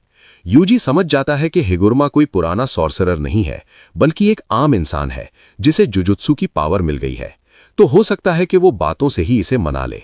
दूसरी तरफ रेज समझ जाता है कि मेगोमी बहुत स्ट्रांग है, तो वो उससे अपनी टीम ज्वाइन करने को बोलता है और पूछता है कि उसे कलिंग गेम के बारे में कितना पता है। मेगोमी बोलता है कि ये एक रिचुअल है जिसके पूरा होने पर जापान के सभी लोग बदल जाएंगे। ये सुन रेजी हंसने लगता है और बोलता है कि तुम केंजाकू को जानते हो। मेगोमी को पता था कि कलिंग गेम में केंजाकू की पहचान वाला कोई सॉर्सरर तो होगा ही। रेजी का मानना था कि केंजाकू का असली प्लान कुछ और ही है। मान लो कि 1000 सॉर्सरर इस गेम में हिस्सा ले रहे हैं और हर कॉलोनी में करीब 100 सॉर्सरर्स हैं, पर इन कॉलोनीज में काशिमो और हिगुरुमा जैसे महाशक्तिशाली लोग भी हैं जो आसानी से बाकी सबको एलिमिनेट कर सकते हैं और फिर तो गेम रुक सा जाएगा। इन दोनों ने मिलकर ही करीब 60 प्लेयर्स को एलिमिनेट कर दिया है। मेगोमी ने भी ये बात नोटिस की थी क्योंकि कॉलोनी में कुछ ज्यादा ही सन्नाटा था। रेजी बताता है कि कई मॉडर्न सॉर्सरर्स तो आसमान से एंट्री लेते ही निपट गए थे।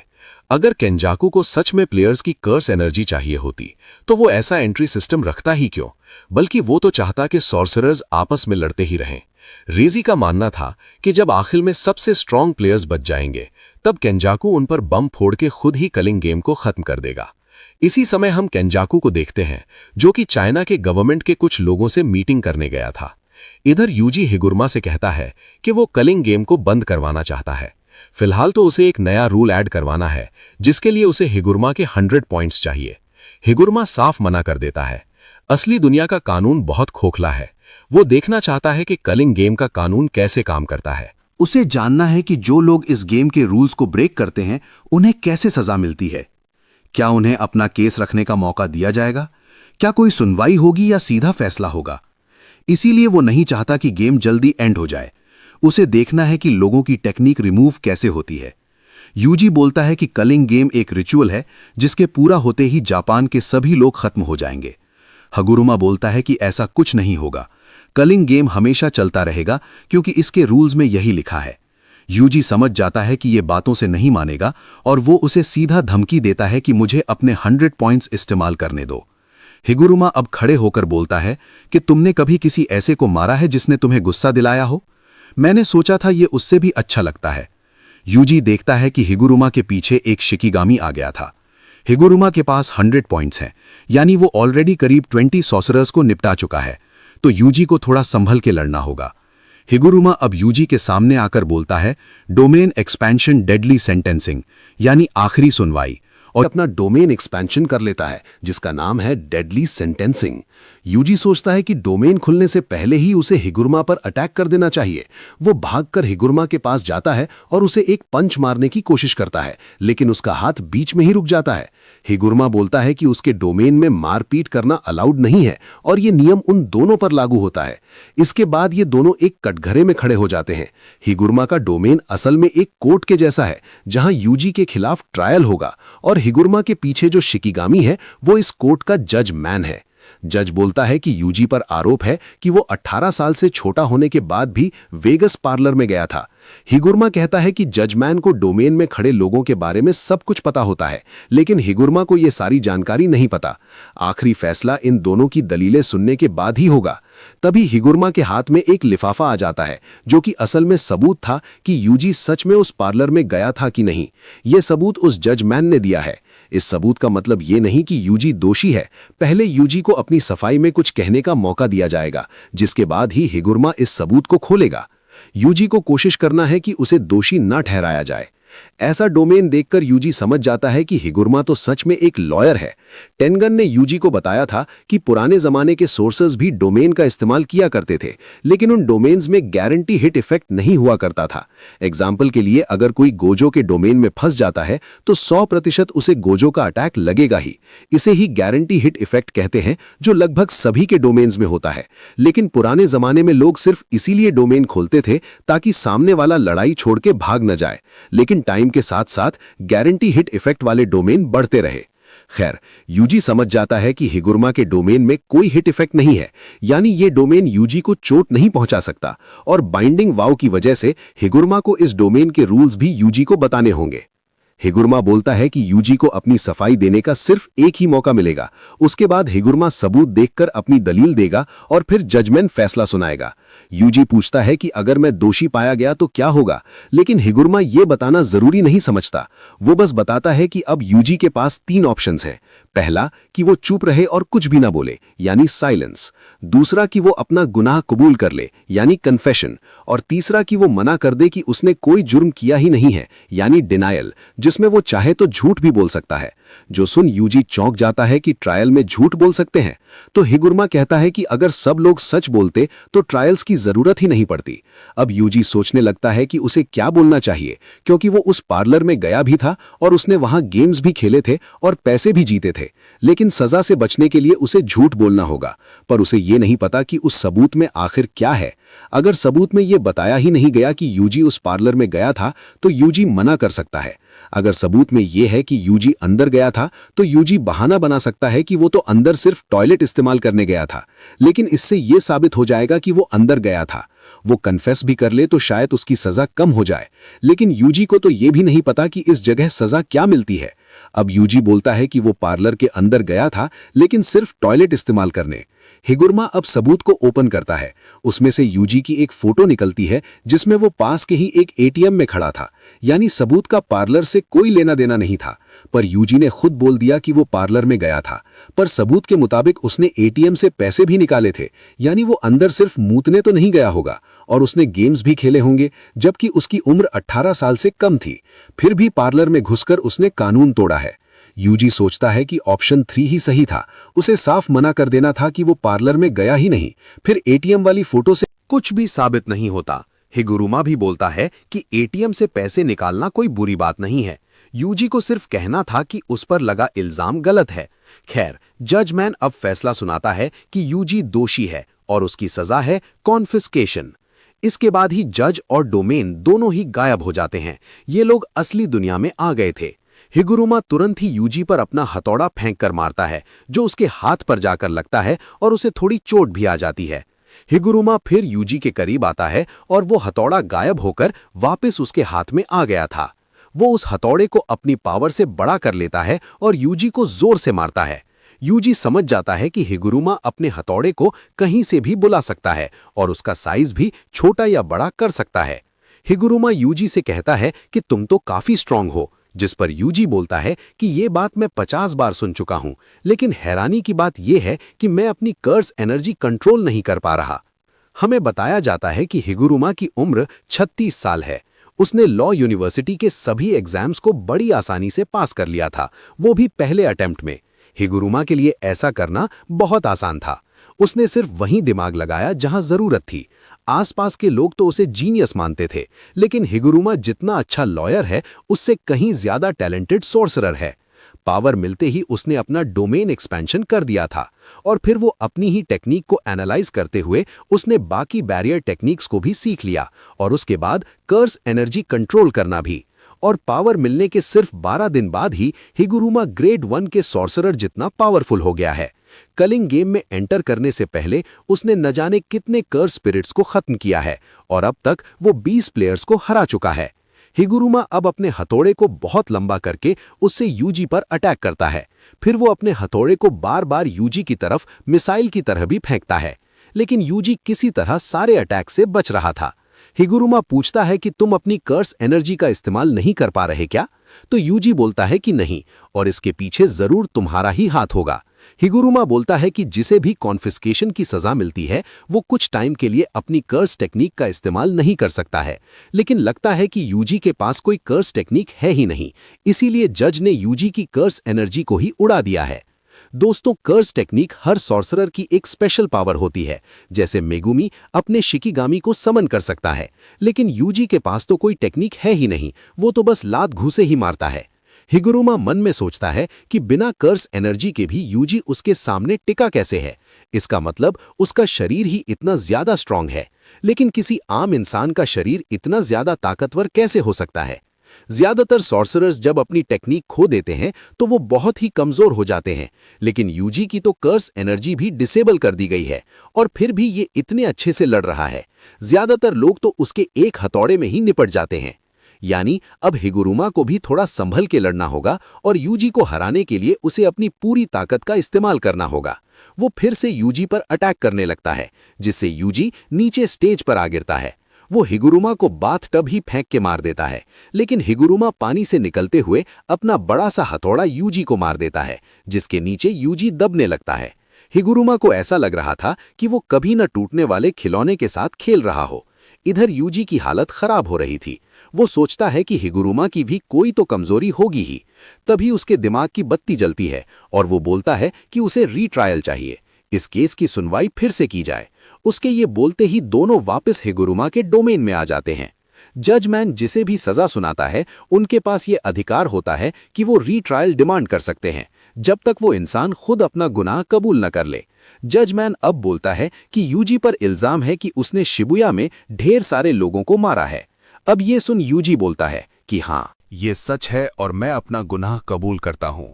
ये सुन जजमैन गुस्सा हो जाता है और बोलता है कि तुम्हें मौत की सजा सुनाई जाती है। दोनों वापस असली दुनिया में आ जाते हैं और अब हिगुरुमा के हाथ में हथौड़े की जगह एक नई तलवार आ गई थी, जिसका नाम है एग्जीक्यूशनर्स सोर्ड। सबसे बड़ी सजा जो जजमेंट सुना सकता है वो है मौत की सजा। ऐसा होने पर हिगुरुमा के हाथ में एक सोर्ड आ जाती है और इस सोर्ड से वो अगर किसी को छू भी ले तो उस इंसान की मौत हो जाती है। जी हां दोस्तों, ये सोर्ड किसी भी सॉर्सरर को खत्म कर सकती है, गोजो या सुकुना को भी। हिगुरुमा मानता है कि किसी इंसान को समझने का मतलब है उसकी सारी कमजोरियां देखना, लेकिन प्रॉब्लम यह है कि जब वो लोगों की कमजोरियां देखता है तो उसे इंसानियत सुंदर नहीं बल्कि बदसूरत लगती है। रोज रोज क्रिमिनल्स को देखकर उसका दिमाग खराब हो रहा था। उसके लिए हर इंसान कमजोर है, चाहे वो कोई क्रिमिनल हो या फिर यूजी इटाडोरी जैसा इंसान जो सच में अच्छा बनने की कोशिश कर रहा हो। अंधेरे में मोमबत्ती जलाने से अंधकार खत्म नहीं हो जाता है। हिगुरुमा से उसके सीनियर ने पूछा था कि वो लॉयर बनने की जगह सीधा जज क्यों नहीं बन जाता। तब हिगुरुमा ने जज बनने से मना कर दिया था क्योंकि उसे लगता है कि इंसान कमजोर होते हैं। पर उस समय हिगुरुमा का मानना था कि ये कमियां ही इंसानों को स्पेशल बनाती हैं। ये बात हिगुरुमा को इसीलिए याद आई है क्योंकि यूजी ने ऐसे गुनाह को कबूल कर लिया था जो उसने कभी किया ही नहीं। सबूत वाला लिफाफा जो हिगुरुमा को दिया जाता है उसके अंदर क्या है, ये बात हिगुरुमा को पहले ही पता चल जाती है। उसमें लिखा था कि शिबुया में उन लोगों को सुकुना ने मारा था, ना कि यूजी ने। यूजी किसी तरह अब तक हिगुरुमा की सोड से बचा हुआ था।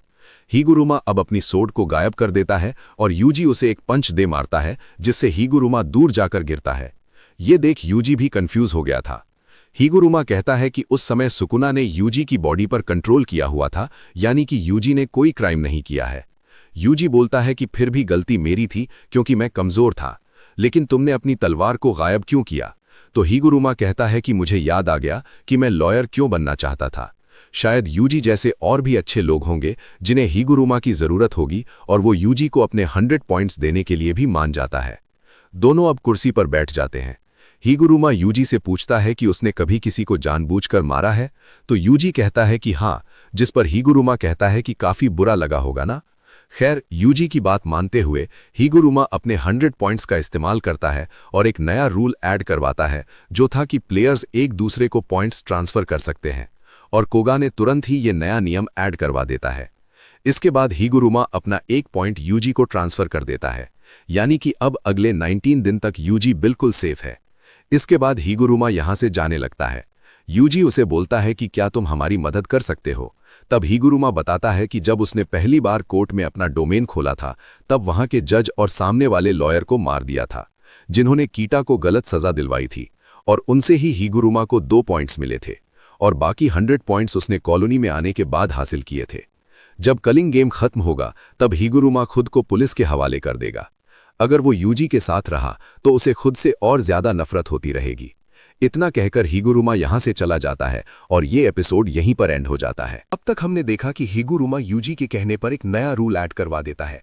दूसरी तरफ रेजी मेगुमी को बता रहा था कि केंजाकू का प्लान कुछ और ही है।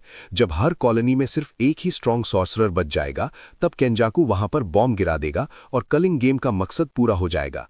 ये बॉम्ब क्या होगा इसकी जानकारी अभी हमें नहीं है, लेकिन उसका धमाका अब कभी भी हो सकता है।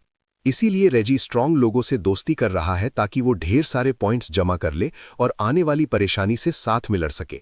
मेगुमी बोलता है कि पर ये लड़की रेमी तो स्ट्रॉन्ग नहीं लगती, तो रेजी कहता है कि वो लोगों को बहला फुसलाकर उस तक ले आती है और लड़की पर कोई ज्यादा शक भी नहीं करता। मेगुमी बोलता है कि मतलब जब इसका काम पूरा हो जाएगा तुम इसे मारकर इसके पॉइंट्स भी ले लोगे। रेजी बोलता है कि ऐसा नहीं है, और रेमी भी कहती है कि रेजी उसका ट्रू नाइट है, वो हमेशा उसकी रक्षा करेगा। मेगुमी बोलता है कि तुम भ्रम में हो, तुम्हारे और रेजी के मिलाकर 100 पॉइंट्स होते हैं ना। रेजी कहता है कि हाँ।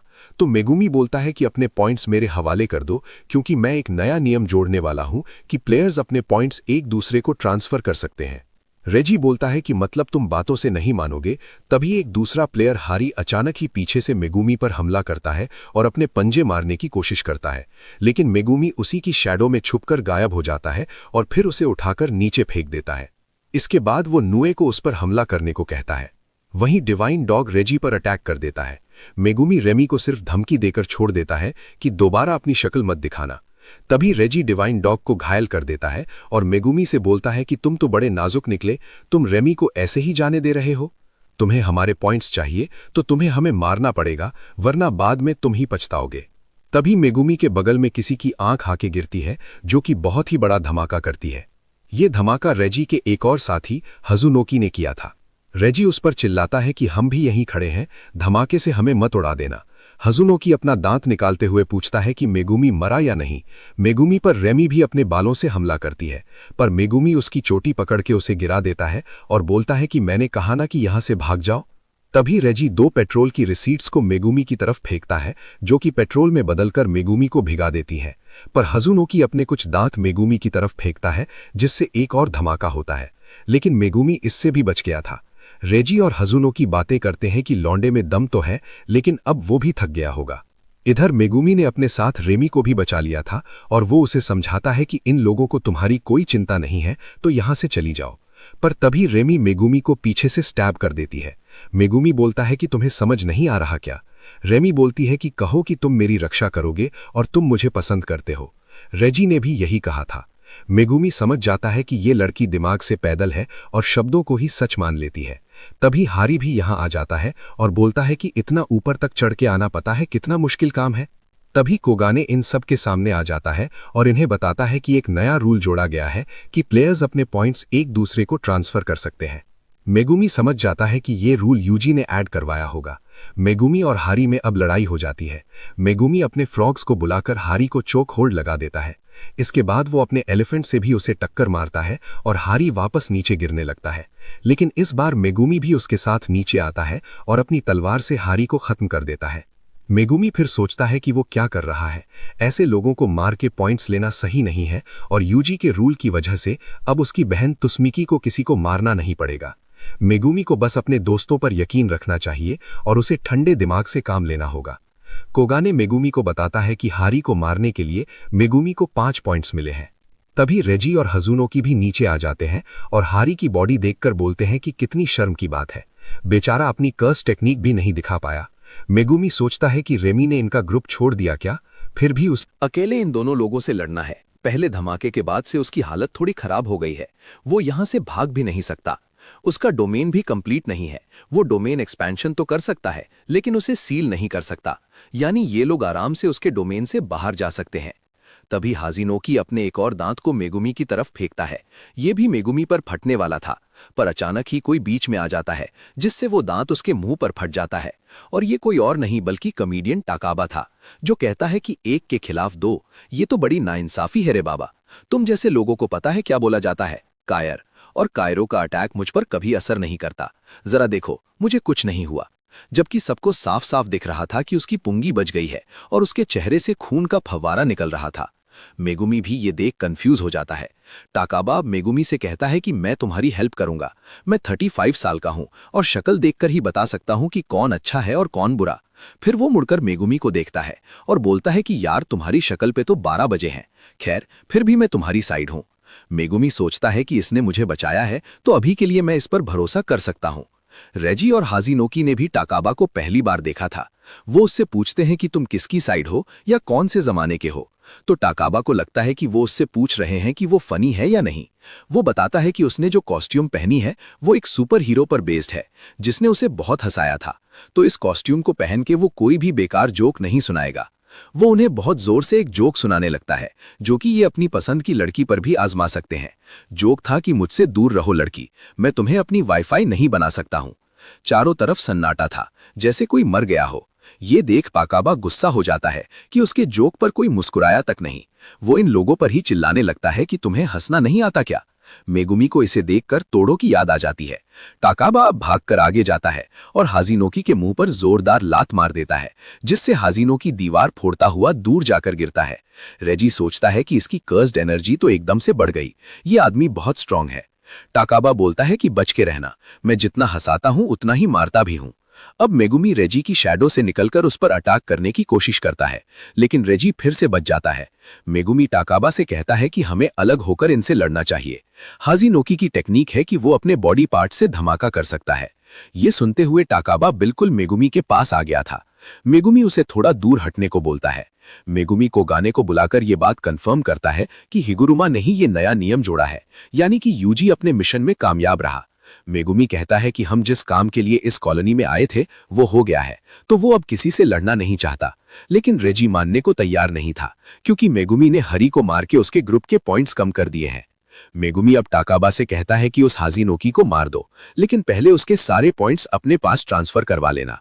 टाकाबा मान जाता है और हाजिनोकी की तरफ जाने लगता है और बोलता है कि लेकिन मैं कॉमेडियन हूं, मैं किसी के चेहरे की मुस्कान नहीं छीनूंगा। मेगुमी बोलता है कि तुम्हें जो करना है करो, बस जीत के आना।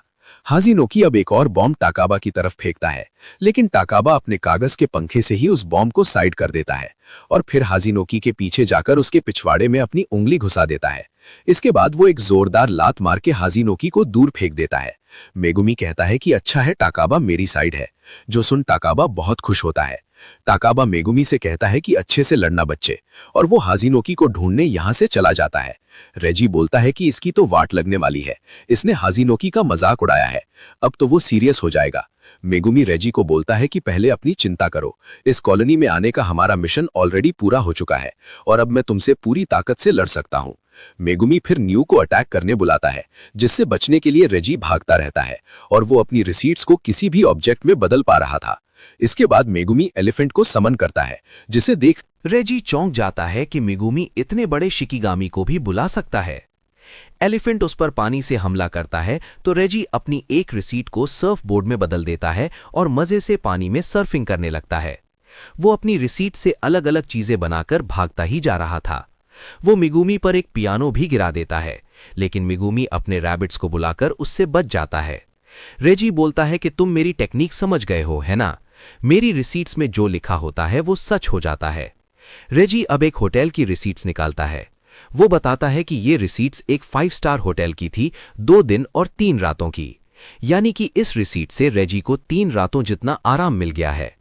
वहीं मेगुमी अब भी थका हुआ है, क्योंकि उसने इतने सारे शिकिगामी एक साथ इस्तेमाल कर लिए। मेगुमी सोचता है कि शिकिगामी तो वो हमेशा साथ में ही इस्तेमाल करता है, दिक्कत बस एलिफेंट की है। एलिफेंट बुलाने में उसकी बहुत ज्यादा कर्स्ड एनर्जी खर्च होती है।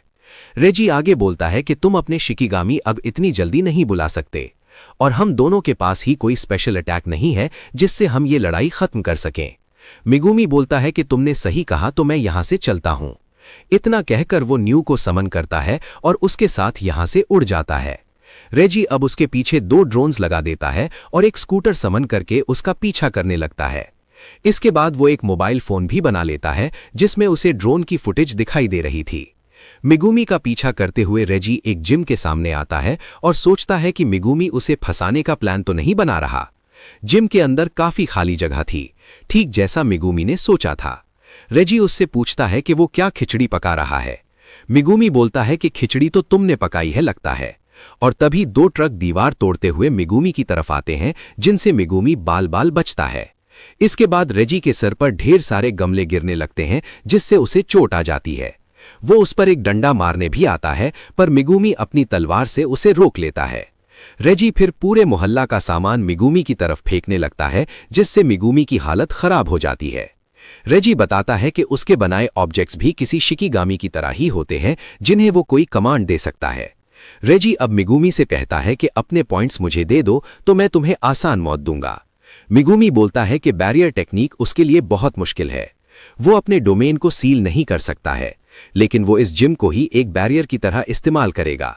Domain expansion chimera shadow garden. ये देख रेजी चौंक जाता है। उसे लगा था कि मेगुमी कोई छोटा मोटा सॉर्सरर होगा।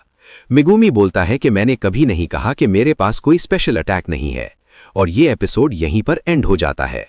कि कहानी को बिना किसी देरी के अब तक हमने देखा कि मेगुमी रेजी के ऊपर अपना डोमेन एक्सपेंशन कर देता है, जिसका नाम है काइमेरा शैडो गार्डन।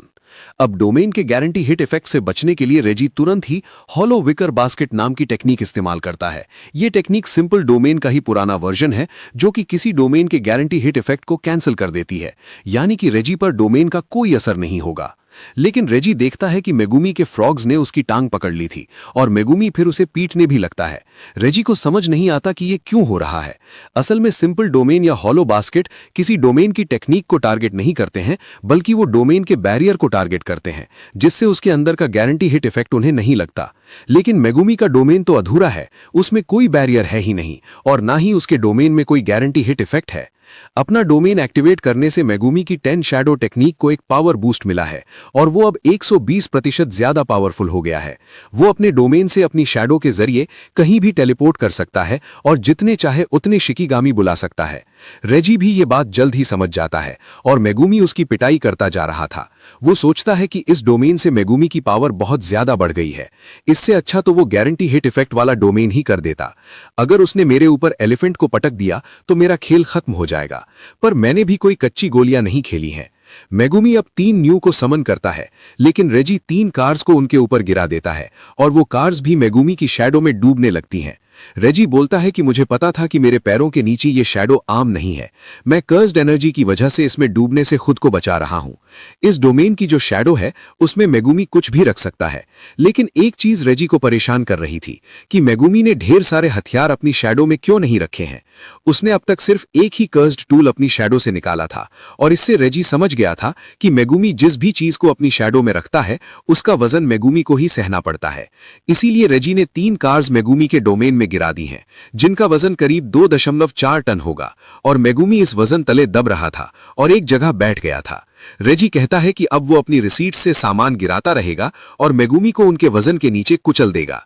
मेगुमी बोलता है कि तुम कुछ भूल नहीं रहे, एक अधूरा डोमेन भी आखिर डोमेन ही होता है। यानी मेगुमी सिर्फ नीचे से ही नहीं बल्कि ऊपर से भी शैडो को समन कर सकता है। मेगुमी अब रेजी के ऊपर मैक्स एलिफेंट को गिरा देता है, जिससे रेजी भी उसके नीचे दब जाता है। मेगुमी बोलता है कि चलो देखते हैं पहले कौन कुचला जाता है। ऐसा कहा जाता है कि एक आम इंसान 6G का फोर्स लेने पर बेहोश हो जाता है, यानी करीब 2.4 टन। मेगुमी का वजन अगर 60 किलो है तो भी उसकी बॉडी पर करीब 40G का लोड पड़ रहा था। वहीं एक नॉर्मल हाथी का वजन 3 से 6 टन होता है। अपने डोमेन की वजह से मेगुमी के बनाए एलिफेंट का वजन भी किसी असली हाथी जितना ही है, जिसके रेजी पर गिरने से उसके पैर में फ्रैक्चर आ गया है। दोनों ही बहुत ज्यादा वजन झेल रहे थे। देखना यह था कि इनमें से पहले कौन कुचला जाएगा। रेजी मन में सोचता है कि मैंने गलती कर दी। अगर मैंने ट्रक वाली पर्ची संभाल के रखी होती तो उनके वजन से मेगुमी जरूर कुचला जाता। मेगुमी ने रेजी पर पानी मार के उसकी कुछ पर्चियां खराब भी कर दी हैं, लेकिन रेजी के पास अब भी एक हुक्म का इक्का है। वो सोचता है कि मैं भी इसकी शैडो में छुप जाता हूं और अपने हुक्म के इक्के को बाहर निकालता हूं। लेकिन रेजी ये भी सोचता है कि मेगुमी अपने डोमेन को खत्म क्यों नहीं कर रहा। मतलब कि जो चीजें उसकी शैडो के अंदर हैं वो डोमेन खत्म होने के बाद भी उसकी शैडो में ही रहेंगी। तो अगर रेजी उसकी शैडो में चला गया तो हमेशा के लिए फंस जाएगा। पता नहीं अंदर वो सांस भी ले पाएगा या नहीं। ये शैडो दिखने में तो पानी जैसी लग रही थी। शैडो के अंदर जाने में बहुत ज्यादा रिस्क है, इसीलिए रेजी अपना हुक्म का इक्का यही निकालेगा। वो अब एक हाथ से एलिफेंट को उठाता है और दूसरे हाथ से अपनी एक पर्ची निकालता है। लेकिन इससे पहले कि वो अपनी पर्ची को एक्टिवेट कर पाए, एलिफेंट का वजन उससे झेला नहीं जाता और वो नीचे शैडो में जा गिरता है। रेजी बस अंधकार में गिरता ही जा रहा था। अंदर उसे सांस भी नहीं आ रही थी, जिससे वो बेहोश होने लगता है। इधर मेगुमी की हालत भी खराब हो रही थी। एक बार उसे ये कंफर्म हो जाए कि रेजी मर चुका है तो वो अपने डोमेन को हटा देगा और उसकी शैडो में जितना सामान पड़ा है उन्हें भी बाहर निकाल फेंकेगा। लेकिन अचानक ही एक कार उसकी शैडो से बाहर आ जाती है और वो अपने साथ रेजी को ही बाहर ले आई थी। रेजी बताता है कि वो जिस भी सामान को क्रिएट करता है वो अपनी कमांड पूरी होने के बाद गायब हो जाते हैं। लेकिन तीनों कार्स को उसने कोई कमांड दी ही नहीं थी, क्योंकि उसे मेगुमी पर वजन डालना था। यानी कि वो इन कार्स को अब भी एक ऑर्डर दे सकता था। तो रेजी ने एक कार को ऑर्डर दिया कि अपने साथ मुझे भी ऊपर ले चलो। ऐसा करने पर मेगुमी से एक कार का वजन कम हो गया है, लेकिन रेजी जिंदा वापस आ गया। रेजी अब मेगुमी से कहता है कि तुम स्ट्रांग हो, लेकिन मैं तुमसे भी ज्यादा स्ट्रांग हूं। इतना कहकर वो अपनी हुक्म के इक्के वाली पर्ची बाहर निकालता है, जो कि असल में एक 2 मंजिला घर की रिसीट थी। इससे एक 30 टन का घर मेगुमी के डोमेन में गिरने लगता है, जिसके वजन से तो मेगुमी 100% कुचला जाएगा। लेकिन मेगुमी तभी अपनी शैडो में छुपकर अपने डोमेन को हटा देता है, जिससे वो घर जिम के फ्लोर को तोड़ देता है और ये दोनों नीचे वाले फ्लोर के स्विमिंग पूल में जा गिरते हैं। मेगुमी ने रेजी को पीछे से पकड़ लिया था और क्योंकि मेगुमी पर उन 2 कार्स का वजन अब भी है तो रेजी भी उसके साथ डूब रहा था। रेजी अब उन दोनों कार्स को कैंसिल कर देता है, जिससे दोनों पानी के बाहर आ जाते हैं। मेगुमी रेजी से कहता है कि अब तुम्हारी सारी पर्चियां पानी में भीगकर बेकार हो गई हैं। रेजी बोलता है कि तो क्या हुआ, तेरी भी तो वाट लग गई ना मामू। तुम अब अपने शिकिगामी भी समन नहीं कर सकते और मुझे खतरा सिर्फ तुम्हारे डिवाइन डॉग से है। उसके अलावा तुम्हारा कोई शिकिगामी मेरा कुछ नहीं बिगाड़ सकता। ये दोनों अब एक दूसरे के करीब जाकर हैंड टू हैंड फाइट करने लगते हैं। फाइट के बीच में ही मेगुमी डिवाइन डॉग को समन करता है, जो रेजी के कंधे पर काट लेता है और लड़ाई रेजी हार जाता है। मेगुमी कहता है कि डिवाइन डॉग इतना कमजोर नहीं है कि मैं उसे दोबारा ना बुला सकूं। रेजी कहता है कि जादूगर झूठ पर ही जिंदा रहते हैं। रेजी जान गया था कि मेगुमी इस जिम में ऐसे ही भागकर नहीं आया था, बल्कि सब कुछ उसका सोचा समझा प्लान था। रेजी को लगा नहीं था कि वो एक नए जमाने के सॉर्सरर से हार जाएगा। मेगुमी बोलता है कि अगर मैं भागना भी चाहता तो नुए मुझे ज्यादा दूर तक नहीं ले जा सकता था। मेगुमी पूछता है कि तुम्हारा टेंगेन से क्या कनेक्शन है। रेजी बोलता है कि टेंगेन यानी रेजी उसके बारे में ज्यादा नहीं जानता। पर रेजी ने कहा था कि केंजाकू का प्लान असल में कुछ और ही है, तो हो सकता है कि तेंगेन और केंजाकू आपस में मिलकर कोई खिचड़ी पका रहे हों, लेकिन इसके चांसेस काफी कम है। रेजी मरने से पहले कोगाने को बुलाता है और अपने सारे पॉइंट्स मेगुमी को ट्रांसफर करवा देता है, जिससे उसके 41 पॉइंट्स अब मेगुमी के पास आ जाते हैं।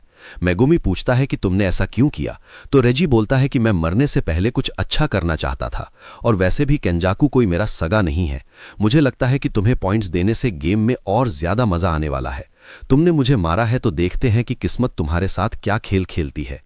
थोड़ी देर बाद रेजी की डेथ हो जाती है, और क्योंकि मेगुमी ने उसे एलिमिनेट किया है तो उसके 5 पॉइंट्स और मेगुमी को मिल जाते हैं। दूसरी तरफ हम टकाबा को देखते हैं जो कि मजे से चाय पी रहा था। तभी उसकी बिल्डिंग में एक बड़ा सा धमाका होता है जो कि हाजेनोकी ने किया था। वो सोचता है कि इस बार टकाबा को कुछ हुआ कि नहीं, लेकिन टकाबा दूसरी बिल्डिंग से निकलते हुए बोलता है कि कुछ नहीं हुआ भिड्डू, लेकिन तुम हार मत मानना। ये देख हाजेनोकी और ज्यादा इरिटेट हो जाता है क्योंकि वो कब से टकाबा को मारने की कोशिश कर रहा है, लेकिन टकाबा को एक खरोच भी नहीं आई थी, बल्कि उसकी पहले की चोट भी ठीक हो गई थी। तभी कोगाने यहां आकर इन्हें बताता है कि रेजी को एलिमिनेट कर दिया गया है। ये खबर सुनकर हाजेनोकी यहां से जाने लगता है और बोलता है कि अब उसका लड़ने का मन नहीं है, वो घर जा रहा है। टकाबा बोलता है कि ठीक है भिड्डू, मंजन करके सोना।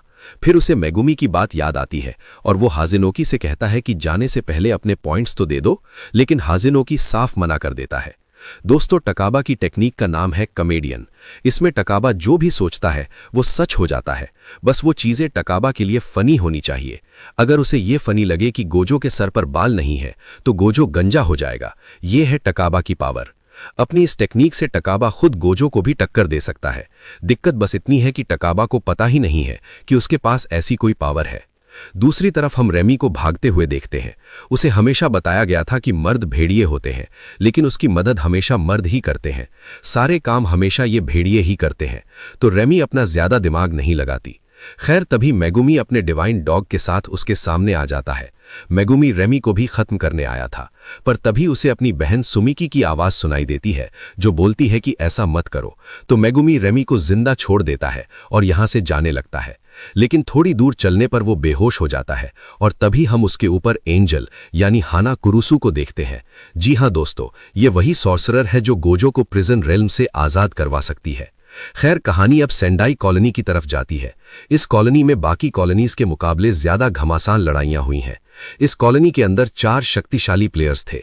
ध्रुव लकड़ावाला, इसके पास अभी 91 पॉइंट्स हैं। ये सिविल वॉर के समय के योद्धा का दूसरा जन्म है।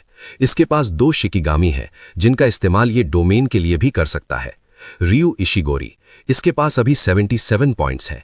इसके पास कलिंग गेम में मौजूद सभी प्लेयर्स से सबसे ज्यादा कर्स्ट एनर्जी आउटपुट है। तकाको उरो, इसके पास 70 पॉइंट्स हैं। ये फुजीवारा यूनिट की कैप्टन भी रह चुकी है और सन, मून एंड स्टार स्क्वाड की भी। इसके पास आसमान को मैनिपुलेट करने की पावर है। कुरुरुशी, अभी इसके पास 54 पॉइंट्स हैं। ये एक कॉकरोच कर्स्ड स्पिरिट है जिसे केंजाकू ने अपने पास से रिलीज किया था। ये एक स्पेशल ग्रेड कर्स है, लेकिन फिलहाल ये सो रहा है। इन चारों की पावर इतनी बराबर है कि इनके बीच एक 4-वे डेडलॉक हो गया था, यानी कि न तो कोई जीत रहा है और न ही कोई हार रहा है। लेकिन फिर कॉलोनी में एंट्री होती है यूटा की, जो आते ही ध्रुव को मार देता है। अब तक हमने देखा कि यूटा वाली कॉलोनी में 4 शक्तिशाली प्लेयर्स होते हैं, जिनमें से एक ध्रुव को यूटा तुरंत ही मार देता है। यूटा सोचता है कि मेगुमी ने 2 रूल्स ऐड करवाने की बात कही थी। पहला कि प्लेयर्स आपस में पॉइंट्स ट्रांसफर कर सकें और दूसरा कि प्लेयर्स अपनी मर्जी से गेम छोड़कर जा सकें। लेकिन यूटा इसमें 2 और नए रूल्स जुड़वाना चाहता है।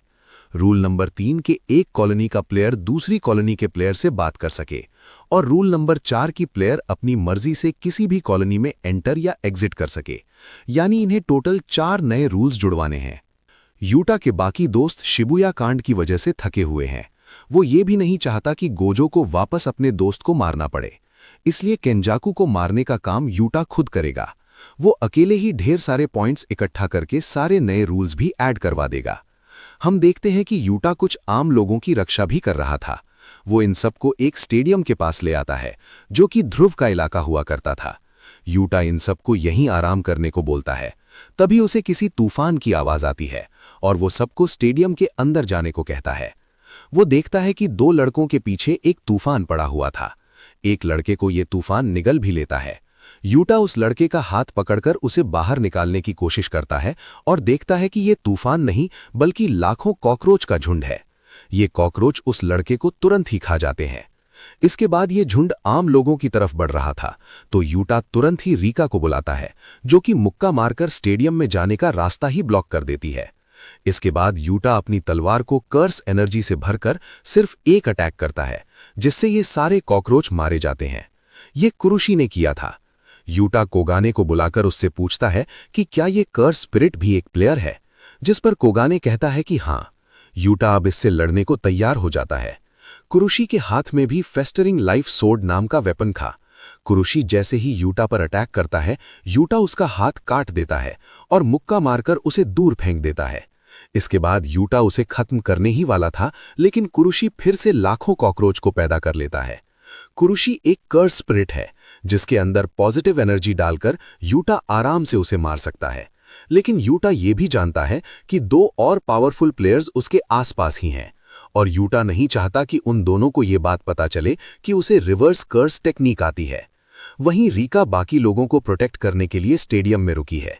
कुरुशी अब अपने कीड़ों के झुंड को यूटा पर अटैक करने भेजता है, जिन्हें यूटा आराम से खत्म कर रहा था।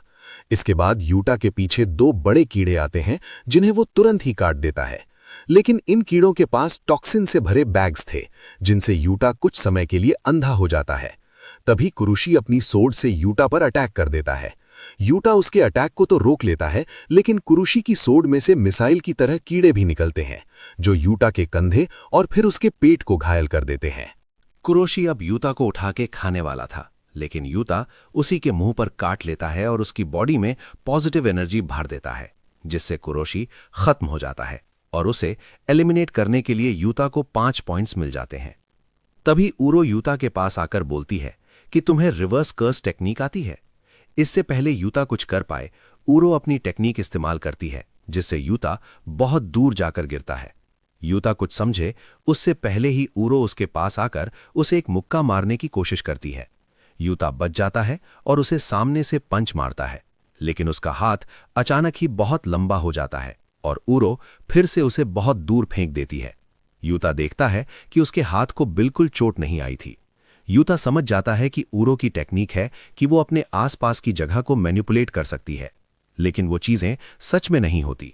जैसे लेंस में देखने पर कोई चीजें बड़ी या छोटी लगने लगती हैं, ठीक वैसे ऊरो बोलती है कि अपनी टेक्निक की वजह से वो स्पेस को किसी कपड़े की तरह पकड़कर अपने पास खींच सकती है, लेकिन इससे वो किसी को चोट नहीं पहुंचा सकती। उसके लिए ऊरो थिन आइस ब्रेकर नाम की टेक्निक यूज करती है, लेकिन उसके लिए यूता को पहले अटैक करना होगा। यूता उससे पूछने लगता है कि वो लड़ना क्यों चाहती है। वो इतनी स्ट्रांग है कि किसी से भी पॉइंट्स ले सकती है। ऊरो बोलती है कि उनका फिर से जन्म हुआ है और कलिंग गेम उनकी इस नई लाइफ का पहला पड़ाव है। केंजाकू जरूर पीछे से कोई खिचड़ी पका रहा है, तो इन्हें जितना हो सके उतने ज्यादा पॉइंट्स इकट्ठा करके तैयार रहना चाहिए। यूता बोलता है कि तुम्हारे कोई दोस्त या साथी नहीं है जिनके लिए तुम लड़ रही हो, तुम बस अपनी खुशी के लिए हजारों लोगों को मारना चाहती हो। अब ऊरो का दिमाग खराब हो जाता है। वो समझ जाती है कि यूता फुजीवारा फैमिली का वंशज है और वो उसकी बात कभी नहीं समझ सकता। वो यूता को पकड़कर हवा में उड़ जाती है और उसका गला दबाने लगती है, पर तभी इशिगोरी इन दोनों पर ग्रेनाइट ब्लास्ट कर देता है और दोनों पर बहुत बड़ी लेजर बीम मार देता है। यूता और ऊरो दोनों डिसाइड करते हैं कि उन्हें पहले इस इशिगोरी को ही मार देना चाहिए। इशिग यूता पर लेजर की बारिश कर देता है, जिनसे यूता बच के भाग रहा था, लेकिन एक अटैक उसे आ लगता है। इशिग सोचता है कि यूता इतने में ही निपट तो नहीं गया, पर यूता तो उसके साइड में ही खड़ा था। इशिगोरी को असल में लड़ना बहुत पसंद है और लड़ाई करके ही उसका पेट भरता है। पिछले जन्म में उसने बहुत बड़े धुरंधरों से लड़ाई की, लेकिन उसे पूरी तरह से संतुष्टि नहीं हुई। जैसे खाने के बाद कुछ मीठा होना चाहिए, तो इशिगोरी को वो मीठा कभी नसीब ही नहीं हुआ। खैर, दोनों में अब जोरदार लड़ाई होने लगती है। इशिगोरी की टेक्निक बस यही है कि वो अपने बालों से लेजर शूट कर सकता है, लेकिन ये लेजर यूता को घायल कर सकती है। यूता किसी तरह उसकी लेजर से बचता रहता है। इशिगोरी अब एक टनल के अंदर चला जाता है और यूता भी उससे सीधा फाइट लेने टनल में जाता है, लेकिन फिर इशिगोरी एक बड़ा सा ब्लास्ट करता है, पर यूता उससे भी बच जाता है। जो देख इशिगोरी समझ गया था कि यूता ही उसका डेजर्ट है। वो यूता को आसमान में उछाल देता है और तभी ऊरो यहां आ जाती है। वो किसी इंसान पर डायरेक्ट अटैक नहीं कर सकती, लेकिन वो इनके पीछे की सरफेस को ब्रेक कर सकती है। वो थिन आइस ब्रेकर का इस्तेमाल करती है, जिससे यूता सीधा नीचे जाकर गिरता है। इशिगोरी गुस्से में बोलता है कि तुम मेरे काम में टांग मत अड़ाओ, और ऊरो की तरफ लेजर ब्लास्ट करता है। लेकिन ऊरो स्काई को घुमाकर इशिगोरी की लेजर वापस उसे ही मार देती है। ये पहली बार हुआ था कि इशिगोरी को उसी की टेक्निक आगे लगी हो। यूता खुद को ठीक रखने के लिए बार बार रिवर्स कर्स टेक्निक का इस्तेमाल कर रहा था। अब यूता के पास और कोई रास्ता नहीं बचता और वो रीका को बुलाने का फैसला करता है। यूता रीका की दी हुई अंगूठी पहनता है, जिससे रीका की कर्स्ड स्पिरिट उसके पास आ जाती है, जिसे देख ऊरो और इशिगोरी दोनों चौंक जाते हैं। अब यूता अपनी फुल पावर से लड़ सकता है। रीका यूता से पूछती है कि वो कौन सा हथियार यूज करना चाहेगा और यूता अपने हाथ पर एक लोहे का दस्ताना पहन लेता है। दोस्तों, जैसा कि हम जानते हैं कि रीका की आत्मा को शांति मिल गई है, लेकिन उसकी कर्स्ड स्पिरिट की कॉपी अब भी यूता के पास है, जो यूता के लिए कर्स्ड एनर्जी और कर्स्ड टूल्स स्टोर करके रखती है। यूता जब भी अपनी रिंग पहनता है तो वो रीका से कनेक्ट हो जाता है। ये कनेक्शन 5 मिनट तक रहता है और इन 5 मिनट्स के लिए यूता के पास ये शिकीगामी और कर्स्ड एनर्जी का भंडार है। रीका अब उरो की तरफ जाती है। उरो भी उससे लड़ने को तैयार थी, लेकिन वो देखती है कि यूता के मुंह पर कोई निशान बन गए थे। असल में वह इनुमाकी की टेक्निक इस्तेमाल कर रहा था, जिससे वह उरो को हिलने से मना कर देता है, जिसके बाद रीका उसकी धुलाई करने लगती है। इशिगोरी इन पर लेजर मारता है, लेकिन यूता के लोहे वाले हाथ पर लेजर का कोई असर नहीं हो रहा था। उरो फिर पूरे एरिया को कंबल की तरह झटक देती है। रीका उसे मारने जाती है तो उरो सरफेस को मोड़ देती है और रीका का पंच यूता को ही जा लगता है, जिससे रीका बहुत गुस्सा हो जाती है और उरो को उठाकर पटकती है।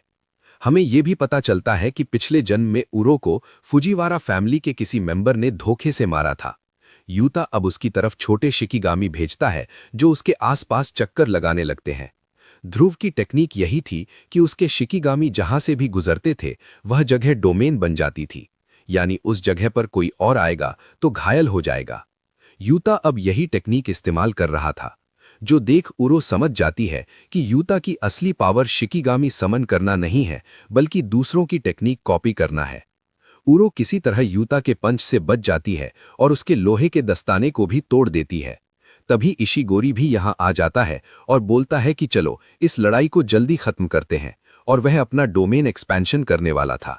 ये देख उरो और यूता भी अपना डोमेन एक्सपेंशन करने लगते हैं, यानी कि 3 लोग एक साथ अपना डोमेन एक्सपेंशन कर देते हैं। तीनों डोमेन आपस में ओवरलैप हो जाते हैं, जिससे इनका श्योर हिट इफेक्ट काम नहीं करता है। और तभी कोई बाहर से इन डोमेन के अंदर आ जाता है। ये कुरुशी का बच्चा था। कुरुशी प्लेयर तो मर चुका था, लेकिन कुरुशी कर्स्ड स्पिरिट दोबारा वापस आ गया था। 3-वे डोमेन पहले ही बहुत अनस्टेबल था और फिर इसमें कुरुशी भी आ घुसा, जिसके कारण डोमेन टूट गया। यूता अब तुरंत उरो को एक लात मार देता है और फिर कुरुशी भी उस पर हमला करने आने लगता है। उरो अपनी टेक्निक इस्तेमाल करने का सोचती है, पर उसने अभी अपना डोमेन एक्सपेंशन किया था, जिस वजह से उसमें उतनी पावर नहीं है, और कुरुशी सीधा उसका एक हाथ काट देता है, जिसे रीका खा जाती है। इसके बाद इशिगोरी कहता है कि तुम्हारा खेल अब खत्म हुआ, और लेजर ब्लास्ट करके उरो की हालत खराब कर देता है, और यूता तुरंत ही कुरुओ ऋषि को पॉजिटिव एनर्जी से निपटा देता है। अब सिर्फ इशिगोरी और यूता ही बचे थे। यूता भी अपनी कर्स्ड एनर्जी को लेजर बीम की तरह शूट कर सकता है, लेकिन जब तक उसके पास रीका है तब तक ही। दोनों अपनी कर्स्ड एनर्जी को शूट करने लगते हैं, लेकिन इशिगोरी की लेजर भारी पड़ जाती है। यूता अब साइड से इशिगोरी पर अटैक करने आता है, लेकिन इशिगोरी फिर से उस पर बड़ा सा एनर्जी ब्लास्ट करता है। लेकिन हम देखते हैं कि यूता ने अब उरो की टेक्निक भी कॉपी कर ली थी। वो सरफेस को मोड़कर इशिगोरी का एनर्जी ब्लास्ट आसमान की तरफ कर देता है। ये देख इशिगोरी भी समझ जाता है कि यूता की असली टेक्निक कॉपी है, लेकिन उसने उरो की टेक्निक कॉपी करने के लिए उसके साथ कुछ तो किया होगा। तभी उसे याद आता है कि रीका ने उरो का हाथ खाया था, यानी कि यूता अगर किसी का बॉडी पार्ट खा ले तो वो उसकी टेक्निक को कॉपी कर सकता है। यूता अब इशिगोरी पे थिन आइस ब्रेकर अटैक मारता है, वहीं रीका भी उसके सर पर मुक्का मारने लगती है। लेकिन तभी यूता के 5 मिनट पूरे हो जाते हैं और रीका गायब हो जाती है, जिससे यूता थोड़ा कमजोर हो जाता है।